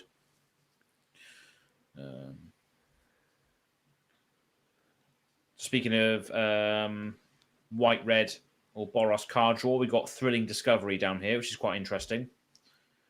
So yeah, 1 white and 1 red, so 2 mana. You gain 2 life. Then you may discard 2 cards if you do draw 3 cards. So drawing 3 cards for 2 mana is pretty good in this sort of colour. Is this the white card that draws 3 cards? Ah, yeah, it might be. Like, we didn't consider that it could be multicoloured. No, we didn't. No, maybe this is it then. Well, yeah, he said a white card that says draw 3 cards. Yeah, so which is a bit of a downer, really, because like it could just be a Wooburg card. It could have just been Wooburg, deal 3 damage, gain 3 life, draw 3 cards. Yeah. Target creature it's +3/+0 sort of thing, and it's done everything. Oh, yeah. I hope it isn't, but yeah. Hopefully, there's a mono white it's just one. the fact that, but yeah. She said, what did he say in his teaser? He did say a white card, didn't he? He didn't say a multicolored card. So no, he didn't. It's a bit of a cop. It's a weird way. Just one of those technical rulings. He hasn't lied. He hasn't hidden any information. No. So we'll wait. Maybe this isn't the one. Maybe there are 2 draw 3 cards in this set that contain the colour white. We'll find out. Oh, completely eluded me. That did. Yeah. Well, as soon as you said that, I was like, oh shit, is this what it is? Yeah, Jason said you need 2 cards to get the 3, but we always knew there would be a drawback. White isn't just going to sit there and just say, have 3 cards. Yeah. But yeah, it's like, what's the card that does it already? It's, was it Cathartic Reunion that says discard 2, draw 3? This is basically an amalgamation of that and Revitalize, I think. Is it 1 white, draw a card, gain some life? Yeah, I think that's gain 3 life, but yeah, same thing. Yeah, basically those two like sort of mixed together almost. Yeah, it is just white Cathartic Reunion, isn't it? Yeah. So every other colour can draw cards. Yes, they can. There's no arguing that. No, that is a good point. Yeah, when the colour pie's been this sort of bent. Yeah. So yeah, so obviously black cards can just draw cards for paying life. Blue cards can just draw cards. Green cards can just draw cards. Red cards can draw cards in the sense of discarding, and then Boros cards with white on them can now do that as well, I guess. So white doesn't have a ability to draw cards on its own still. Harmonise. When was this first printed? Is this before they really understood the colour pie? Well, not didn't understand it, but how old is that? Time shifted. Time shift, of course. I wouldn't say that's a fair way of talking about colour pie if you're going to talk about time shifted cards. No. Because shifted is in the name. Like, I'll say that whole set is more of an example of what they should never do, not the normal of what they should do for everything. Yeah. It's bizarre they've then gone on to reprint it quite so many times. I didn't realise they'd done it this much. Yeah, it's mental, isn't it? But what is the differential between green is allowed to draw cards and white's not? So what when you think of drawing cards in Magic, what theme is that? Like, what are you doing as a planeswalker? Are you just it's hard to encapsulate what you're doing to draw cards and why green allows you to do it and white doesn't. It's hard to sort of differentiate from a theme perspective. I guess, like, drawing cards is you sort of, it's not you learning, it's you drawing on your own memories better. It's you sort of like focusing more. So obviously blue, that makes a lot of sense. You can focus. It's literally magic to help you focus and stuff. Green, I think, is more you go down the route of you sort of meditate to get the cards. But I don't see why white couldn't do that. White's very spiritual. Why can't white have some sort of like faith-based?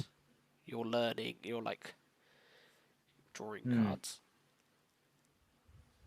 Yeah, I don't know. It's hard, isn't it? It's hard to differentiate why the colour pie still won't allow white to draw cards on their own.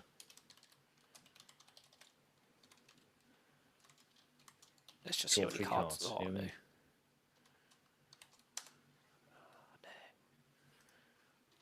So, we're going to have a look at how many cards draw 3 cards. There's 92 of them. Let's sort by colour. Not a single white. So white would be first in Wooburg. Lots of blue, as expected. Loads of blue. So a whole page of blue. A little bit of black. A little bit of red. But that's obviously at the cost of life. And just 2 green. And yeah, just a handful of multicoloured cards that all contain blue, apart from Thrilling Discovery now.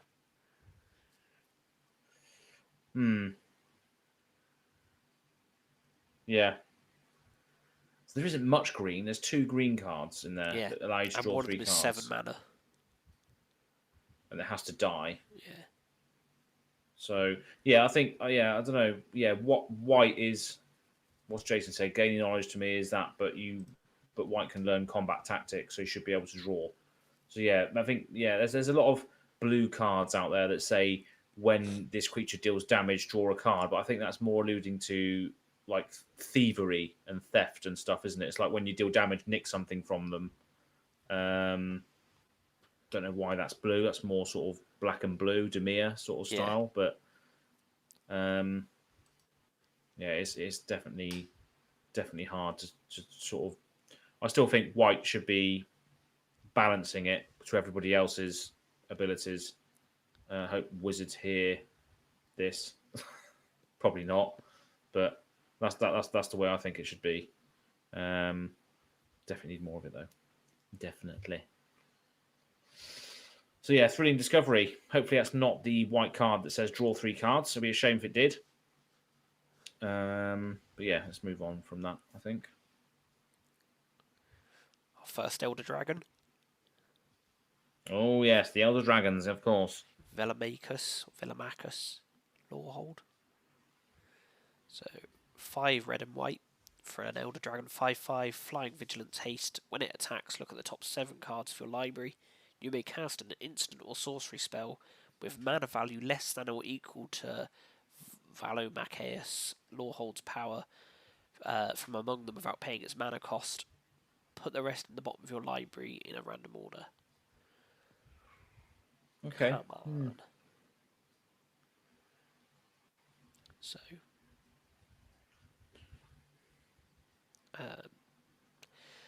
spells. What do you reckon? That's just not as good as Atali, is it? That's all I think. No. I think you cost 1 more than Atali. You've forced me to go to another stupid colour that I don't want to be in. Yeah. And yeah, you've got flying, and you've come pre-built with haste. So fair could be argued the same cost as Atali, because you normally only get Atali out if you've got haste, which normally costs 1 more mana. That's a powerful cheating of mana cost, says Jason. Yeah, it is, but it's only instants and sorceries as well. Who cares about them? What are you doing with instants and sorceries with convert mana cost 5 or less? Nothing. Yeah. What do you want to do? I have missed Get thrilling discovery off of it? Useless.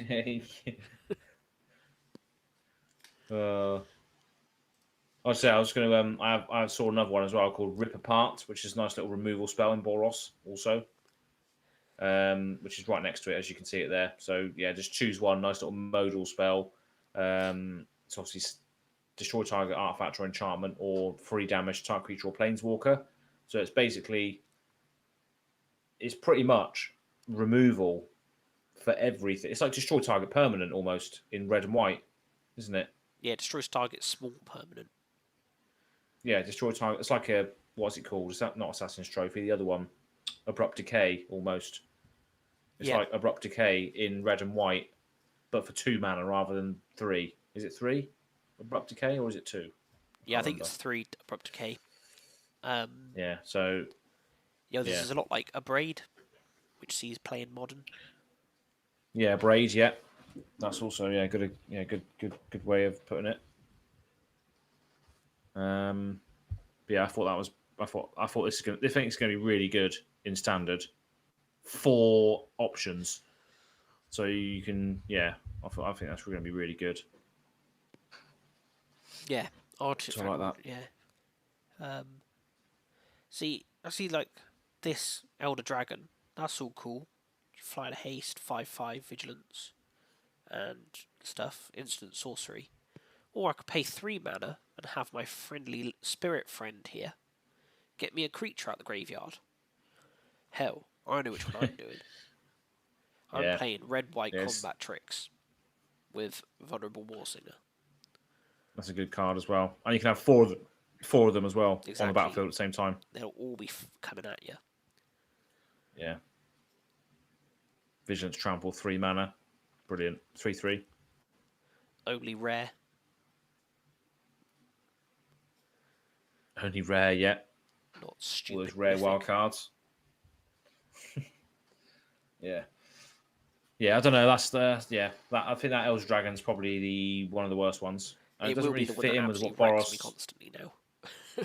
Yeah, probably. It's always the way. It's always the way. What else you got going down here that sticks out? Just quickly to point out, a few more. This is Paulo Vitor Damarosa's card for winning World Championship 26. So like fervent Elite Spellbinder, sorry. Next to Rip Apart. Oh yeah. So yeah, it's just got the likeness of Paulo on it for his victory. It's much like Fervent Champion did for, was it Javier Dominguez? Yeah. So, yeah. No train. And it seems quite good. A new way of white, sort of, is it card advantage? I don't know. But when it enters the battlefield, look at target opponent's hand. You may exile a non-land card from it. For as long as that card remains exiled, its owner may play it. A spell cast this way costs 2 more to cast. So basically you're just making them pay 2 more to cast one of their spells. So obviously good in a little tempo deck. You can force them to sort of have to delay one of their quick turns or maybe make their finisher even harder to cast, sort of thing. Yeah. I also saw someone say to pair this with Thassa from Theros Beyond, which lets you blink a creature each turn. So you play this, and then the next turn blink it, and then that you just make all their spells always cost 2 more mana. Yeah, that's not very nice, is it? Yeah. That's good. Good idea.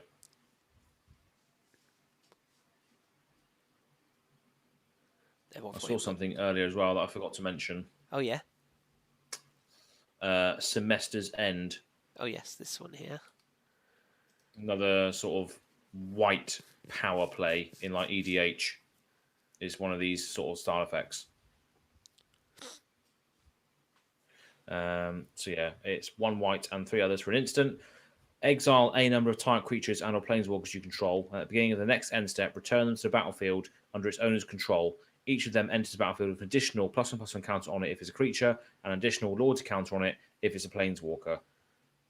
So if someone says, right, I'm going to, in Garrick's Wake, I'm going to destroy all creatures and planeswalkers I don't control, you play Semester's End, they all just exile, come back in with additional loyalty and additional counters on them. So it's just, again, another testament to the way white's going is saving your entire board state at instant speed.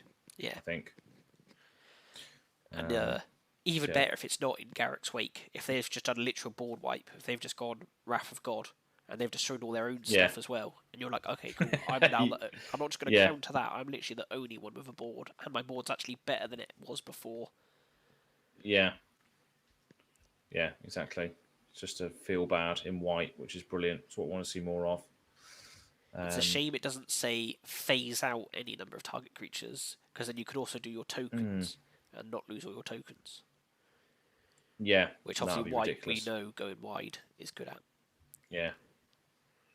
But also the good thing about this is that they, all of the creatures and planeswalkers re-enter. So any ETB effects also will go off again as well. That's a very good point. So, yeah, phasing out is what Teferi's Protection does, isn't it? For 2 mana, I think. Yeah. And they just obviously cease to exist. But yeah, this brings them back in, does all the ETBs again. So that could be very, very valuable for you as well. Yeah, so it works in loads of good tricks in there. If you're running a lot of ETB effects, you can run this as a dual-purpose card in your EDH deck. So say you want a there was a Command Zone episode on this recently. But if you wanted a form of protection, but you also want a form of flickering your commander to get more enter the battlefield, this will do both. So you can take up a slot on your deck for both protection and flicker effect on 1 card. Yeah. So yeah, it's just looking at each card and thinking, oh, can it get a 2-for-1? Can it do an amalgamation of 2 spells on 1 card instead? Yeah. Even if it's not doing like a full 2-for-1, even if it's just modal, so that you got to choose one or the other, it just saves your slot. And just you can have it in hand ready for when you need either of those situations. Don't need to sit there with 2 of those cards in hand. And exactly. It targets, right? Feather will love it for a continuous board protection. What does Feather do? Can you remember? Oh, no. Well, yeah, it puts it back into your hand as it resolves, I think, doesn't it? Oh, my God. Yeah, so whenever you cast an instant or sorcery spell that targets a creature you control, exile that card instead of putting it into your graveyard as it resolves. If you do, return it to your hand at the beginning of the next end step. Yeah, because it's exile any number of target creatures or planeswalkers you control. So that's infinite. Are you sure it's not... Does this not have to have a single target with Feather? No. Whenever it targets a creature you control. Oh, yeah. The spell may have any other targets in addition to a creature you control. So therefore, yeah, I can assume if it targets a creature plus all your other creatures, it still works. Puts it back into your hand.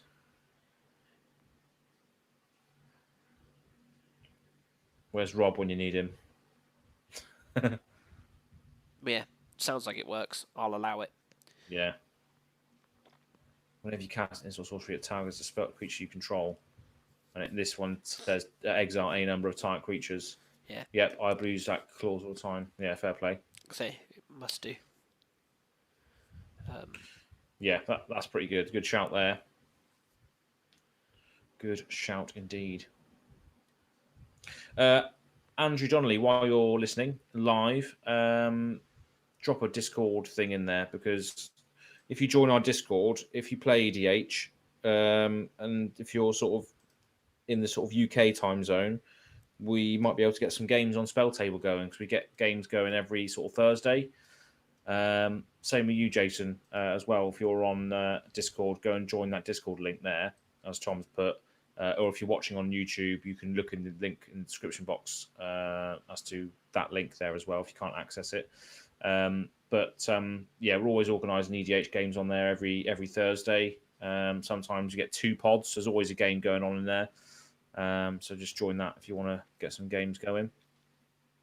But yeah, interested to play with Andrew's decks, because they sound pretty good. Don't know. They might be too good. Too good, yeah. Well, let's give Rob a run for his money. Nice. So yeah, go and join that Discord when you can. But yeah, that's a pretty good interaction. Didn't even think about that. So well, there you go. What else we got? So we've got the 5/10 Deans. So these are all double face cards. Yeah. And they're each the 2 Deans of each college. All very different. I don't know if there's any particular ones to call out. But I thought that's just quite a cool. No, it's just a nice little cycle. Yeah. Yeah. And they all seem, quite good, quite unique. Yeah, this was a weird one. This is the one I wanted to look at. Augusta, Dean of Order. Other tapped creatures you control get +1/+0. Other untapped creatures get +0/+1. Whenever you attack, untap each creature you control, then tap any number of creatures you control. So obviously this was one of Maru's teasers. And not what we expected. I expected some sort of combat trick. I can't remember what you said. But weird. I was trying to think I thought about this a lot when it got spoiled, and I cannot think what to do with it. I know that someone's going to absolutely ruin me with this. Like, I think I've made blocks well, and it's going to not have gone well at all. Yeah, it's going to be a weird one. It's going to be funny to see how people use it and whether it can be abused in that way. Yeah, it's a weird card. But I do like it, though. I do like it. So I didn't even realise this is the Boros one. So the other side of it is even this. Discard a card, draw a card. Then reveal cards from the top of your library to reveal a non-legendary, non-land card with mana value 3 or less. You may cast that card without paying its mana cost. Put all revealed cards this way onto the bottom of your library in a random order. So you're paying 5 mana to get something with 3 or less. But again, very good and limited to just guarantee you're going to flip something from the top if you've drawn a land late game. Yeah, I mean, it's pretty good. Even late game in other formats, you know, if you especially in Boros, if you've got nothing in your hand and you're like, right, I'm just going to spin the wheel, see what happens. Maybe I can get that removal spell for that aforementioned Ristic Study, and yeah, just allowing you to spin some wheels late on in the game, but a random chaotic nature to it could be another good thing that Boros do in the future. More chaos effects.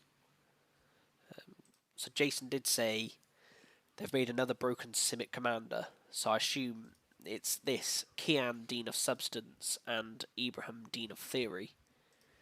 So what do they do? No.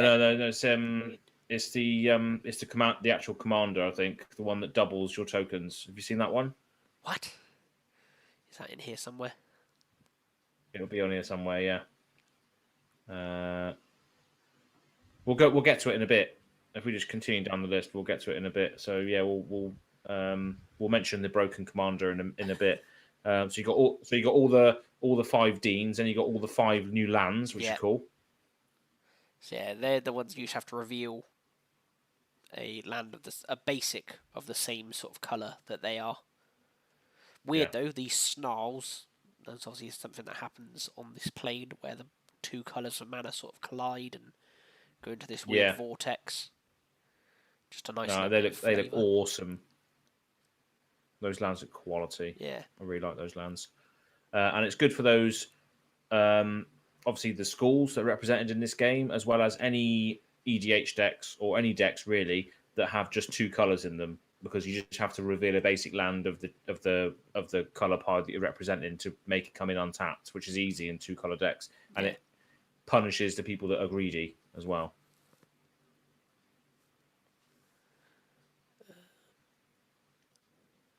Here's the nice basic land arts as well. Yep.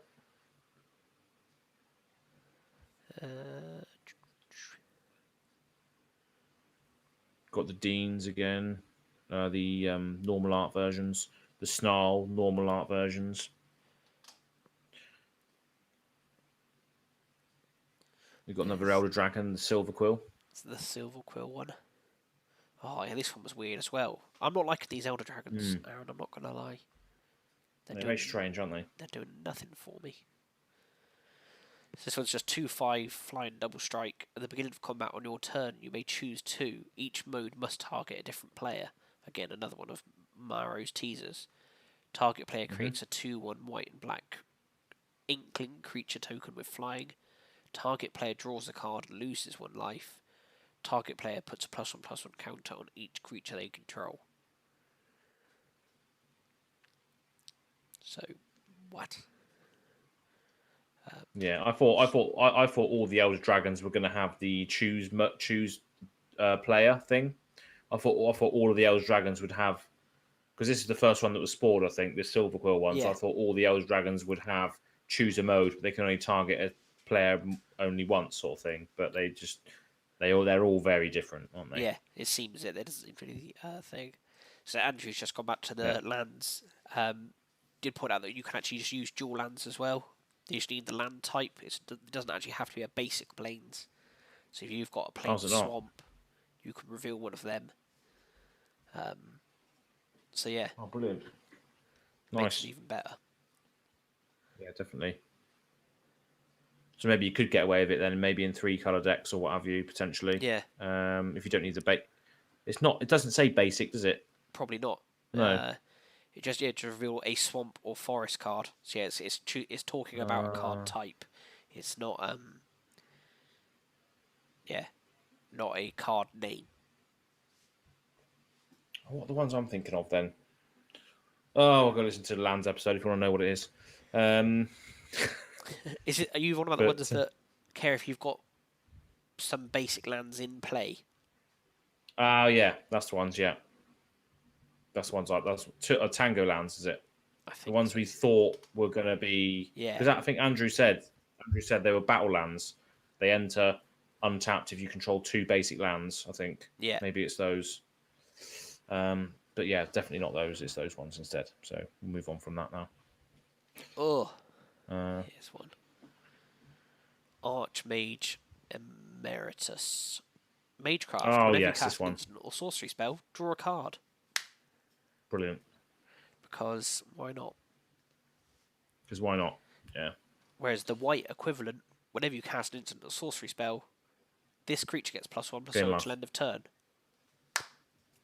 Not quite as good. Oh, right. There's a cycle there, is there? It's not a cycle, really. It's just 2 plain cards that are 2/2s with a Magecraft ability. But one is common, one is rare. I will caveat that. But we'll ignore that. God, that's such a in your face though, isn't it? They're right next to each other as well. Yeah. It's like, oh, I'm Archmage Emerius. My Magecraft is I draw a card. Oh, my Magecraft is +1/+0. It's end of turn. Brilliant. And this one's get a +1/+1 counter in green below it. The Dragon's Guard Elite. Such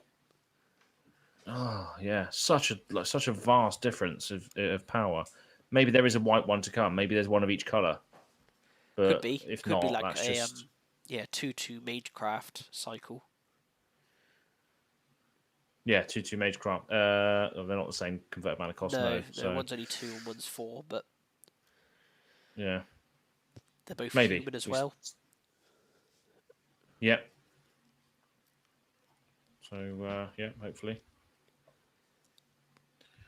I think we haven't spoken about any of these cards yet. So we've got obviously Liliana there. So it's not a story spotlight card.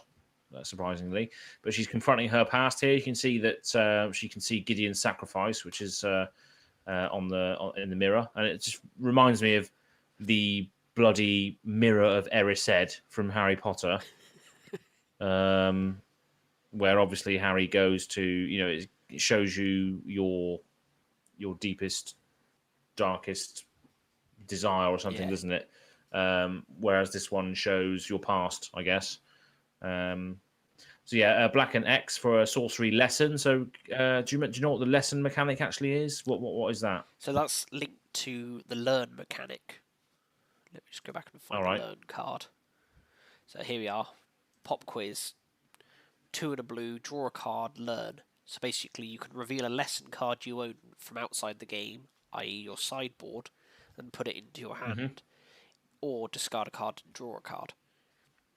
So basically your lesson cards can sit in your sideboard ready to be learned. Which I think is a fun little mechanic. It's a good way of having silver bullet cards in your deck. Yeah. Yeah, because it basically all of the learn cards basically count as basically a tutor, isn't it? Surely. Yeah, it's every learn card. On one hand, it's a limited tutor. Like you can only choose up to obviously your whole sideboard. You could have just 15 lesson cards in there in your sideboard. But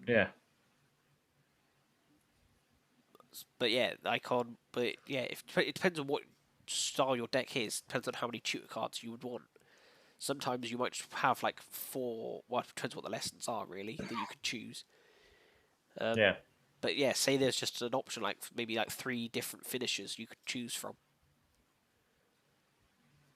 Yeah, it's ridiculous.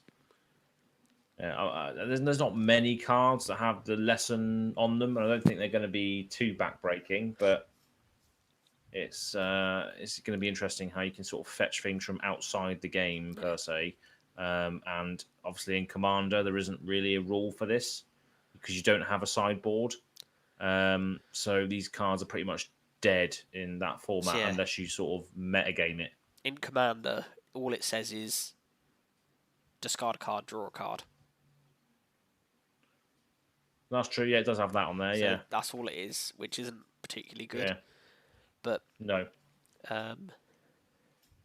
Again, if someone turns up and they say, "Hi, I've got learn cards, and this is my lesson sideboard," I'd say okay then. The one problem is, I think, a wish board. Because the idea, obviously, a sideboard is 15 cards for you to swap in between a 60-card deck between rounds. So it needs to function for that. And people use it in combination with the wish board.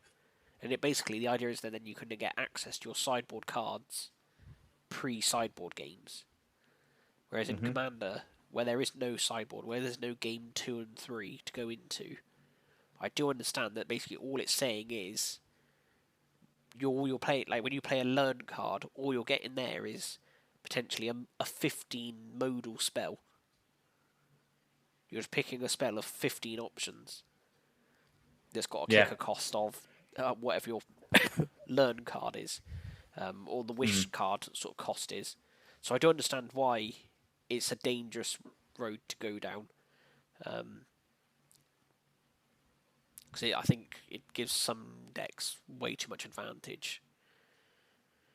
But yeah, it's just so many options you can choose from. It is literally a silver bullet on your cards. Because you could run 4 pop quizzes and they all have learn on them, so you could just answer any other threat just by casting a pop quiz. You can go get your Confront the Past or your Estus Reborn or whatever it was, one that allows you to exile a permanent. So it's pretty mental what you can do with it. Yeah. So it'll be interesting to see how that works. That is my favourite deck I've ever built. Was a Wish deck from Amonkhet that used... Oh god, what was it? Converge the Sandworms and Metallurgic Summonings. And then some Wish cards like Mastermind's Acquisition and just some basic control stuff. I don't really know how it worked so well. But I think it's because people didn't really know what I was doing before they knew it. there was an army of big worms and constructs, and they were dead. God, bloody hell. And it was just nonsense, but I just had so much fun playing it. It was like, I don't know, not like real Control, but a good fun version of Control. Like, Yeah. that was the best deck I've ever built, and I'm so annoyed that I've lost my deck list. I've tried to recreate it, and I can't do it. I'm so upset. It's like the Demon of Deathgate deck. Oh no, I know that one off by heart. Do you want me to reel it out for I've you? got that one off by 4 Demons of Deathgate, 4 Scarcia, 4 Reassembling Skeleton. Oh, brilliant. Fair, probably back then it was even 4 Doomblade. Yeah, 14 blades. Once you play another black deck. Concede. Yeah. We haven't spoken about that old chap for a while. No. Where's he been? That's us confronting the past. That's the It lesson is. we've Yeah, learned that's today. There you go. Some people have read way too much into this card. Some people think Gideon's coming back. I'm sorry to tell you, folks, he's not. Gideon is dead. Dear. He's Gideon's dead. dead. He's dead. Bolas is coming back. Gideon's dead. Elspeth came back. Brilliant. Gideon dead. Gideon's dead. He might, no, fair, Gideon probably will come back eventually. There'll be like some weird little like loophole. Someone will go back in time. Yeah. Like, It's fairy, probably. But he's not coming back anytime soon, I don't think. I can't, like, No. It was meant to be too big of a thing. Like, his sacrifice was meant to be too big. And this is more Liliana, just as it says, confronting her past, realizing that she was a bad person, but a good person saved her. So she should maybe be a good person now. Yeah. But she's still good at being. That's all part of Liliana's arc. Oh yeah. Yeah, she's too rooted in those roots now to change her color, I think. Yeah, it's all part of her story, all part of her arc coming full circle. She's confronting the past, now wants to be a better person. Hopefully we'll see her maybe she has a pivotal role in the story. I don't know. Stay tuned for that, because we will do the MTG story thing again at some point. Do you want to know the spoiler's been leaked already? Not leaked. That was too much of an extreme word to use. But basically, the story spotlight cards have now all been previewed, I think. So we basically know what the story is. And this is still one of my main problems with Magic Story, is that they write these things, they give the twist of Professor Onyx is actually Liliana, and all this stuff of what's going on, but then they release all the cards that tell us everything that's happening in the set. Sort of. But should you want to see the cards? Yeah, definitely. So I know it's obviously Extus is one of them, isn't he? Extus is one of them. So we've got Explosive Welcome, which shows Rowan and Will Kenrith arriving at Prismari College. Jolly good. They've enrolled at school first year.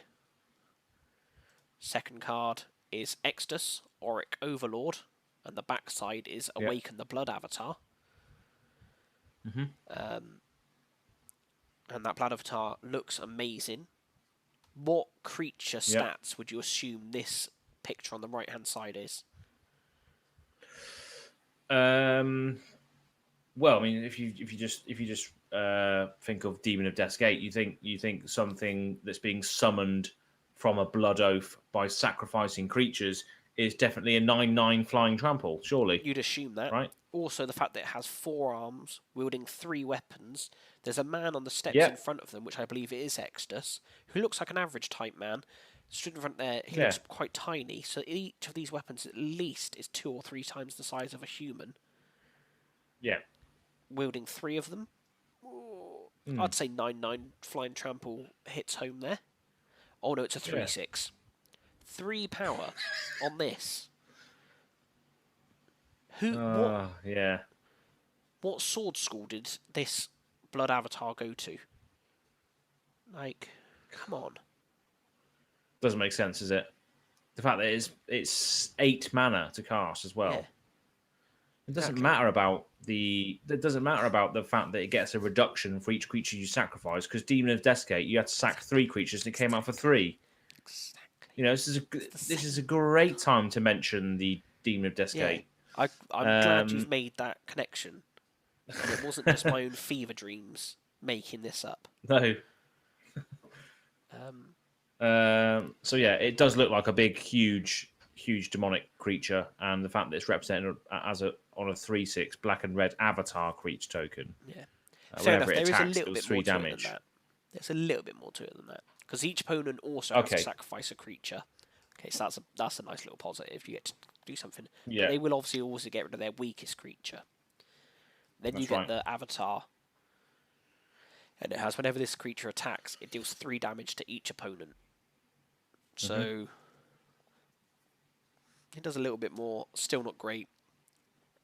No trample. Well, it's a bit like trample that first bit, but anyways, it's doing nothing for me.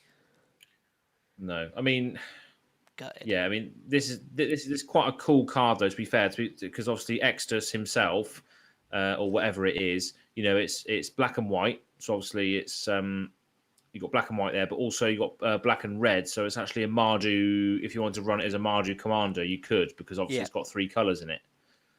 So the actual Extus card is probably better than the back. So a 2/4 double strike. Whenever you cast or copy an instant or sorcery spell, return target non-legendary creature card from your graveyard to your hand. So that could be pretty good shenanigans wise. I know we're supposed to be speaking about the story, but this completely eluded us. This card. Yes. But yeah, I think the front side is better than the back side, but the back side could obviously be used in one of those situations where you just want to get a board cleared, or there's a certain creature, a big Voltron commander that you can just get rid of with Awaken the Blood Avatar potentially. Yeah. So, but yeah, this is the second part of the story. So, this is happening. What's going to happen next? Exodus, Lord Voldemort. Practical research. So you draw 4 Okay. cards, discard 2 cards unless you discard an instant or sorcery. The twins each research spells to defeat Exodus in their own way. Will hit the library, Rowan hit everything else. Right. Pow. So they went So they learning. already know villain.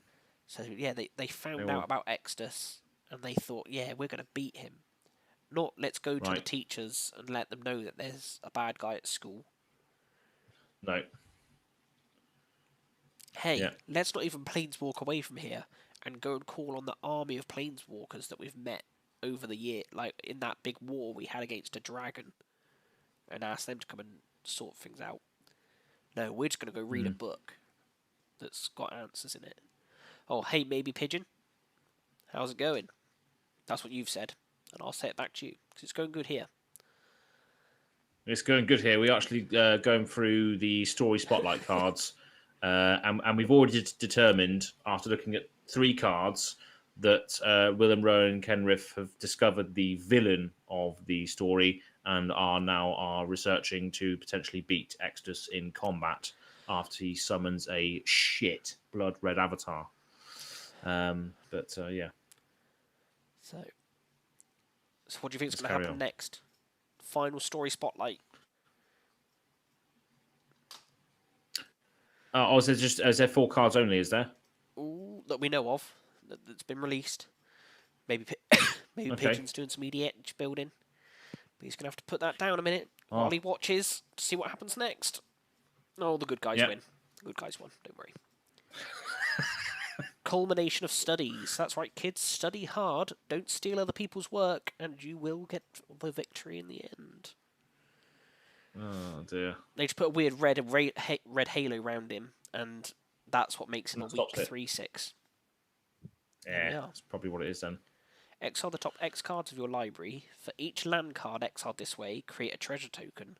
For each blue card exiled this way, draw a card. For each red card exiled this way, combination of studies deals 1 damage to each opponent. I'm sorry to tell you, this doesn't actually even beat the Blood Demon card thing. It doesn't beat it. So it doesn't beat it. It doesn't do 6 damage to it, does it? No. So I don't really know who. I don't know who decided they win. But Will's quick thinking meshed with Rowan's raw power to bring down the blood avatar. So there we are. That's it. They win. Yeah, we win. This can't be the actual story already. I don't think it is. It's going to be some sort of side quest. We had. The real story here is Liliana. That's like the overarching real. It's like the real story of Kaldheim was, what the hell is Vorinclex doing? And then there was just the fun path of Kaya and the war on Kaldheim. No one cared if Kaldheim won or lost. Literally no one cared. The World Tree burnt to cinders. We just never go there again. No one cares. We only care about the multiverse as a whole, because we are all Urza at heart, because we don't care about the mortal lives amongst the humans. No.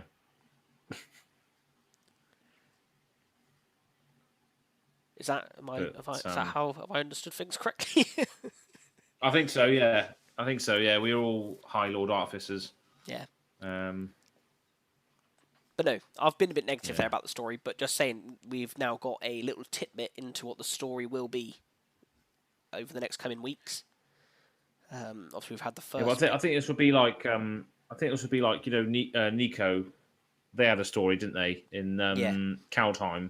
But it was a side story. So I think this probably will be just Rowan Kenriff's side story that will come out as an additional story where they take down the Blood Avatar. I don't think it's going to be the main story.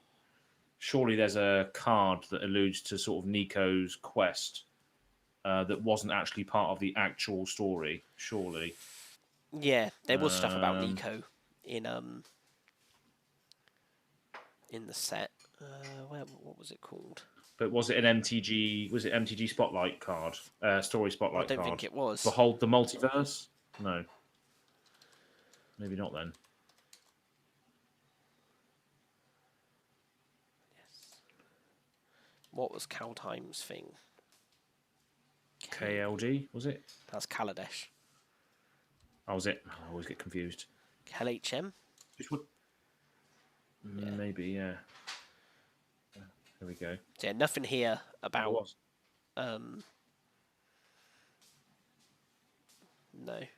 Nico. No. No, nothing on Nico. I don't know then. But yeah, no, Nico did have obviously cards that alluded to the story. Obviously, as we saw from this Kaya's Onslaught, actually, these cards might not even actually happen. Doesn't matter, no. This could, X just might just not actually turn up in the story for all we know.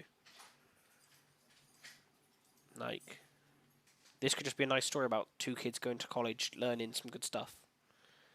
Yeah. There is actually some real. Also... Sorry, carry on. I was just saying, it's also weird that Extus is a mythic rare as well, though. Especially so bad.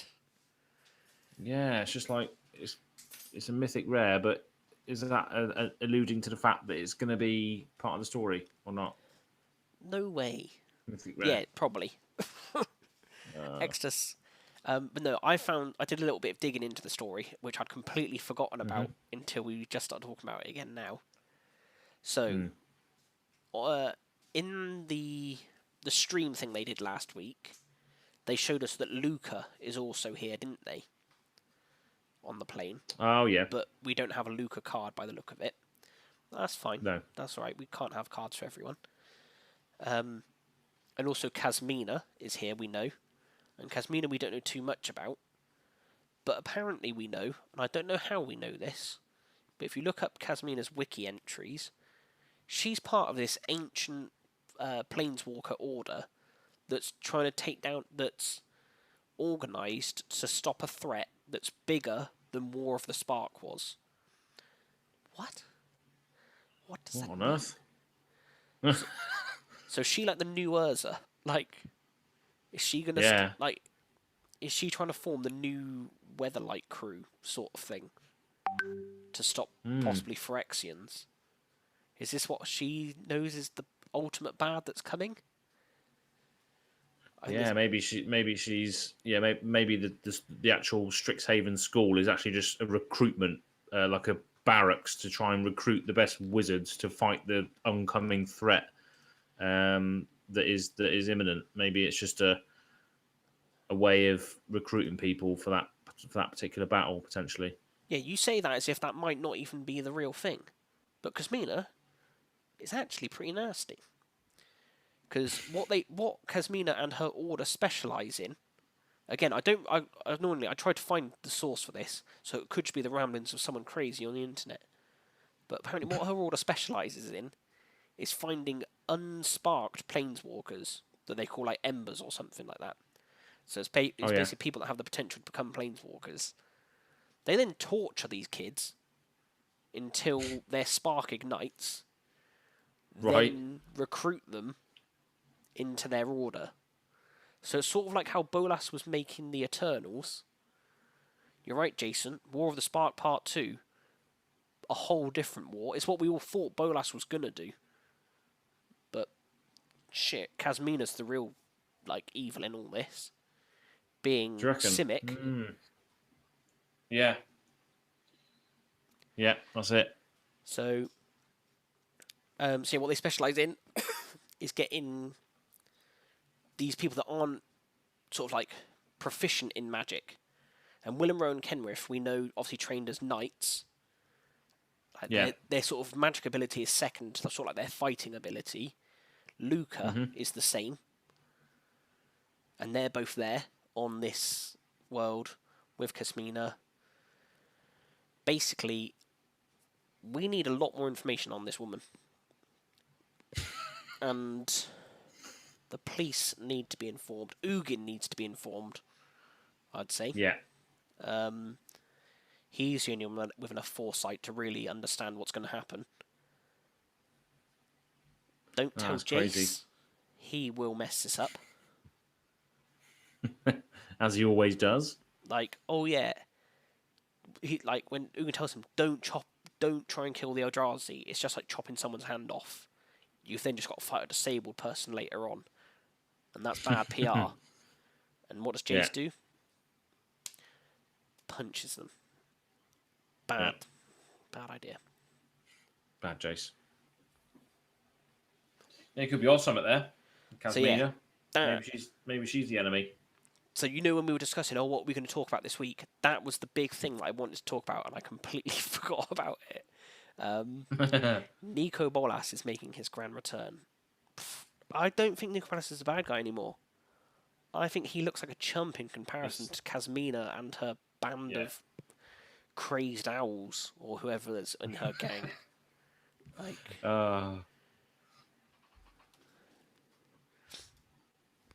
God. Yeah, that could be something. This is where I'm not going to find any reference to it at all, and no one's going to believe me. So yeah, she's a leader of a shadowy cabal. And edit source. Good. What does that mean? Well, you can. You can change it, can't you? I just want to know the source. I want to know where someone's got this information from. I want another good story point. There's so much good story points I forgot that actually we need to talk about. Do you want to know about the other good story point? It's a bit shorter. Yeah, definitely, yeah. So, Will and Rowan Kenrith obviously met Mr. Garruk, the Veil Cursed, in Kaldheim. And they saved him. They managed to uncurse him. That was a joyful moment. Eldraine, you mean? Yeah, what did I say? You said Kaldheim. Kaldheim, yeah. Eldraine, sorry, yeah. Yeah. So on Eldraine, they saved him. And I assume at some point there, they were like, shit, dude, you were really messed up. What drugs were you on? And he was like, I was Veil Cursed by some bitch called Liliana. And they were like, wow, if ever we meet her, we're going to have to be careful. And he was like, yeah, let me know, because I'm going to chop her head off. And they go, okay, cool, thanks. We're going to go to school now. And he goes, okay, take a packed lunch. They go. They get to school, and oh man, this head teacher's a bitch. Oh, Professor Onic, we hate her. She's such a bitch. And then they think, oh wait, who else was a bitch? Oh, Liliana's a bitch, said Garruk. And then they find out that actually Professor Onyx is Liliana, and they're like, shit, we're going to have to kill her for Garruk. they try, they fail. That's why they then have to go and kill that stupid demon, because they were annoyed that they couldn't. They're just annoyed. So then they ring Garrick up, and he comes and kills Liliana and takes his rightful crown as professor. And Professor Garrick now runs the school. Yeah. I mean, there's a connection there between William Rowan and Garrick, and therefore a connection between William Rowan and Liliana. So yeah, that would make sense to have some sort of conflict there between them two. Yeah, in a more serious way of putting it, I think they might realise who she was, like that she is Liliana, and have a hate for her due to Garrick, but not realising that she's changed her ways and is now trying to be a better person. So they might end up accidentally causing some sort of riot. Absolute riot. Yeah. Jason has asked, are Will and Rowan related to Kenrith the Return King? Yes, they are his children. And they have a twin Spark. Nice. That's cool. So loads of little bits of story there that we can hopefully latch onto. Hopefully it's not as short-lived as the Exeter storyline that we just saw there spoiled on Reddit. Hopefully that is just like a little side thingy, or maybe there's some implications as a result of that. I don't know. I'm sure we'll hear from the story at some point with our MTG story series. But yeah, looks pretty cool. It's a weird, very, very strange theory that you got about Kasmina, but it does make sense. It's not my theory. Someone else wrote it, Aaron. I don't claim to own this website. I don't do the editing. But I will say there isn't a source to any of that. So I have no idea who's made this up. No. You could literally just write it yourself on there. It's like a Wikipedia page, isn't it? If you edit it, it stays on there until it's sort of legit, and then if it's legit, it stays on there. So it must be legit somewhere. Someone must have found the source somewhere for it. Like specifically further down, I'll just show you. It says she doesn't appear in the War of the Spark novel, so it's not in there, which I haven't read, so it may have been. I didn't know that. She appears in a small side story, but literally for 2 lines, and I have read that, and I know it's not in there. Right. Yeah, and it just says that she was in War of the Spark as a teaser to her being in an upcoming set. Like, nothing anywhere seems to confirm where this information has come from. Is there any information on Kasmina on the Wizards website? Because obviously when Cow Time came out, all the characters came out for it, didn't they? That's a good point. Is there any information on that, maybe? This is like, you know when people watch like detective shows on Netflix? That's basically what this is now. Like me and you are like top detectives. This is what this is, yeah. Like, what would our little theme tune be? I'm going to have to type that out quickly. That's James Bond.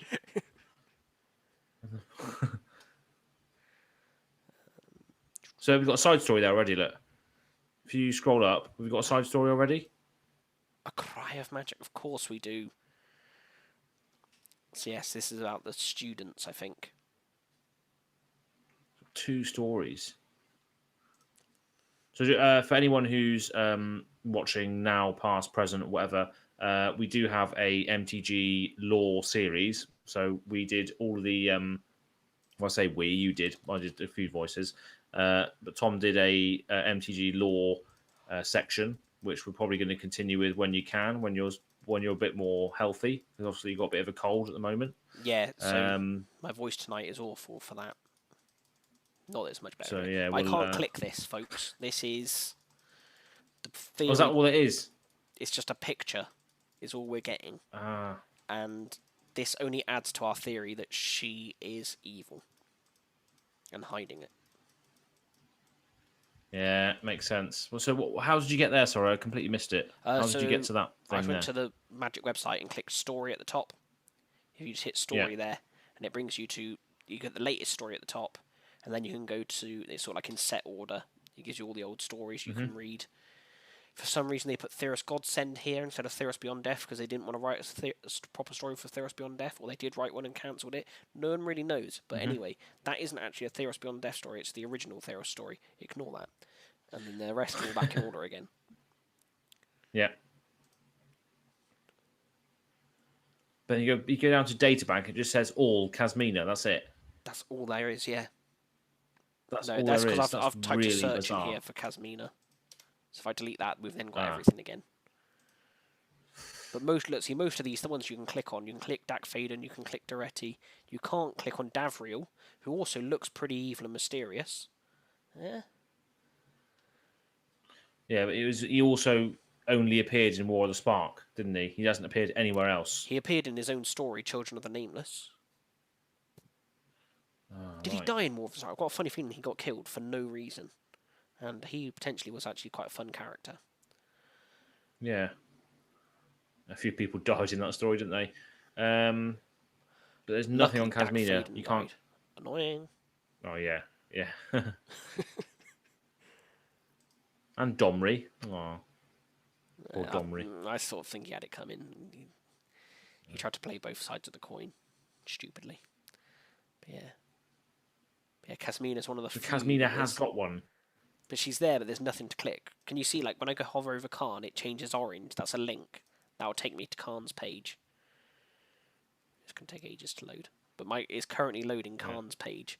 But there's nothing like that for Kasmina. So here we are. Here's Khan. Jason's just said as well, she can make an army of wizards on her War of the Spark card. She can. So maybe that's the cabal that she has under her there.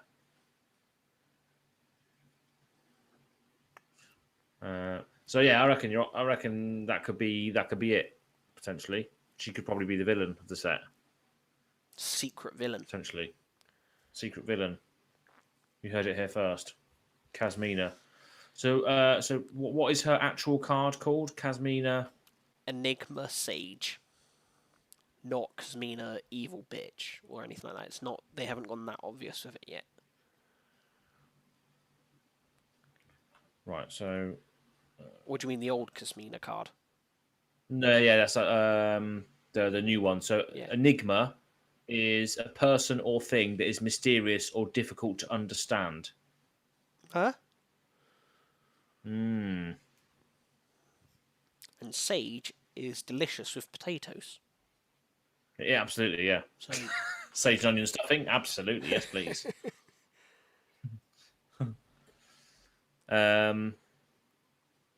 And then sage is just like means wise and knowledgeable, especially as a result of a lot of experience. So it's interesting. Enigma is a strange descriptive word, and it is a mysterious descriptive word as well, isn't it? So I think there's going to be something going on here, to be honest. But yeah, I need to crack into this story and see if we can get any more information out of it. Yeah. I think that's enough tinfoil hat for now. We knew this was going to be a long one, 2 hours 20 minutes. Yeah. So thank you for everyone that's joined today. And what's Jason commenting now? What's he just saying saying now? that the new Kasmina goes really well with the old War of the Spark Planeswalkers, as we sort of said in the last cast. Lets them all tick up and be used multiple times. Yeah, definitely. Because obviously all the War of the Spark ones don't have the upticks, they only have the downticks, most of them. So yeah, definitely works. What's this then? This is a secret lair box, Aaron.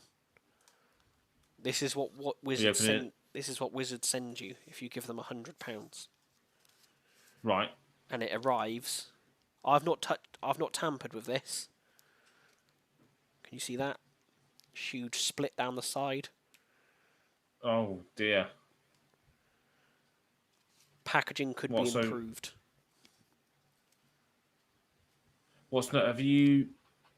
Is that a split that someone's tried to get into your box then? I don't think so. I think it's probably just been crushed. I think it's just that obviously it's been piled in a warehouse with enough stuff on top of it Yeah. that's just ripped the corner, or someone's grabbed it funny and it's just ripped. Have you opened it yet? No, like I say, it's untouched. This is fresh, Okay. ready for a cracker pack series. Yeah. So that We'll do that came. eventually as well. Was it Thursday? I think that came. Yeah. So I can't remember how long. When I ordered it, but that's how long it takes for Secret Layers to come at the moment. And I know To mine was UK, one of the yeah. last. I know a lot of people got theirs like a week or two before me. Mine, for some reason, got held up at customs. So it's just the potluck lottery, though, isn't it? Whenever you order anything, you occasionally get stuck at customs. So Yeah, if you order anything online, you get if it's over a certain amount or something, you can sometimes get it stopped, can't you? And you have to pay for it, sort of thing. they can randomly stop any post coming in.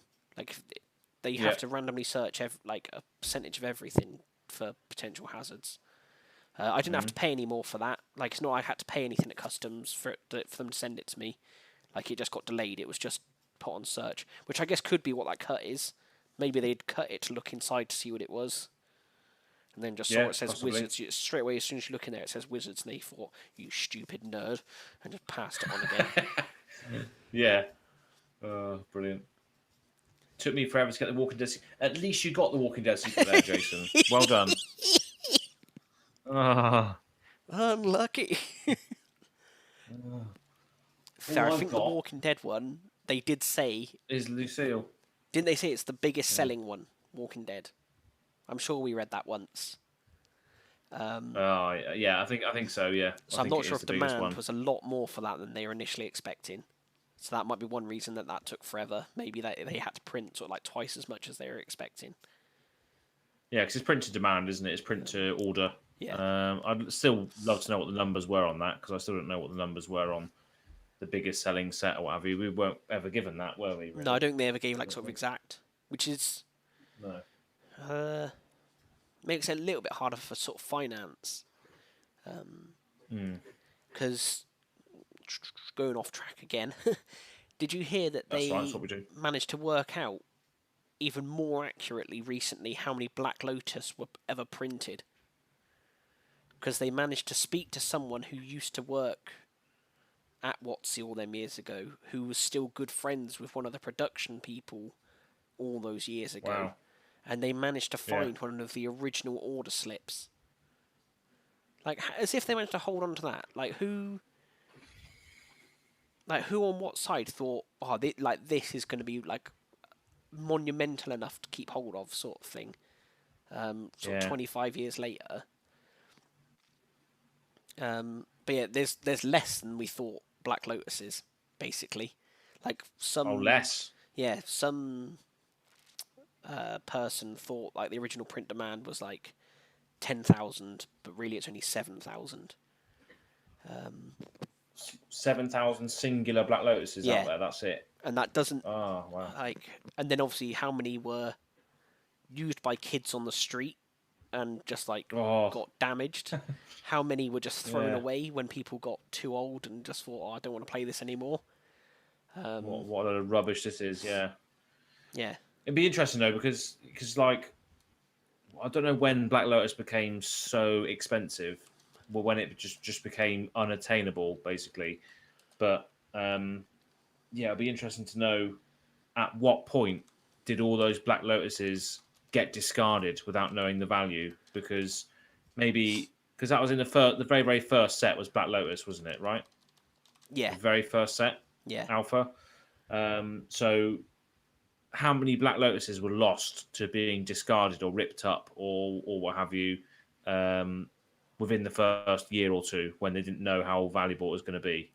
How much loss was there within the first 2 years? Because knowing the value now is ridiculous.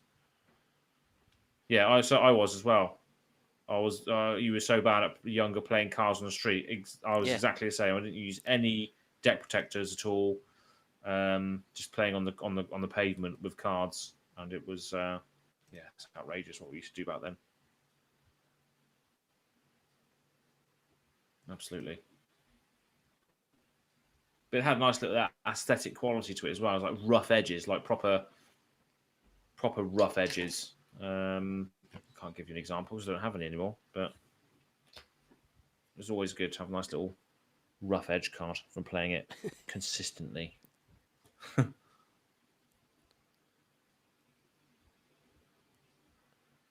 are you looking at over there, Tom? I'm just trying to find. I'm trying to see if I can find that article I read that gave us better figures. What, on Walking Dead?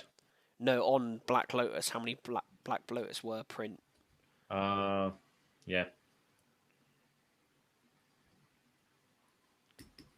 would be interesting to know.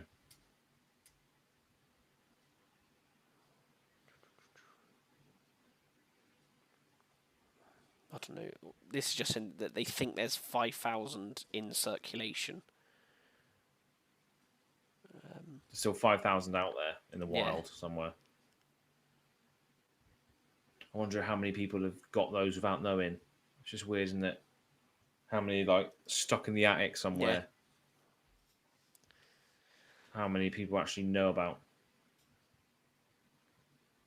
It's amazing.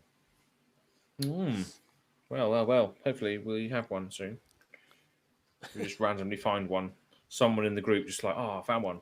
Yeah, I don't think you probably know, wouldn't you, if you had one? Yeah, things obviously you had. Well, more than likely you would have had to have been playing right at the beginning. You'd had to have got in on the ground floor. You couldn't like. I think even a few years later, if you were just a kid buying booster packs, you wouldn't have picked up a Black Lotus. No. That's a few years old. You'd have had to have got it when it was new, booster fresh sort of thing, because I don't think you'd have gone and got it. That's another thing, yeah. Obviously, cards get destroyed by floods. Oh, I heard about someone doing that the other day. Lived in an apartment, and the apartment above had a leak and destroyed like nearly their whole collection.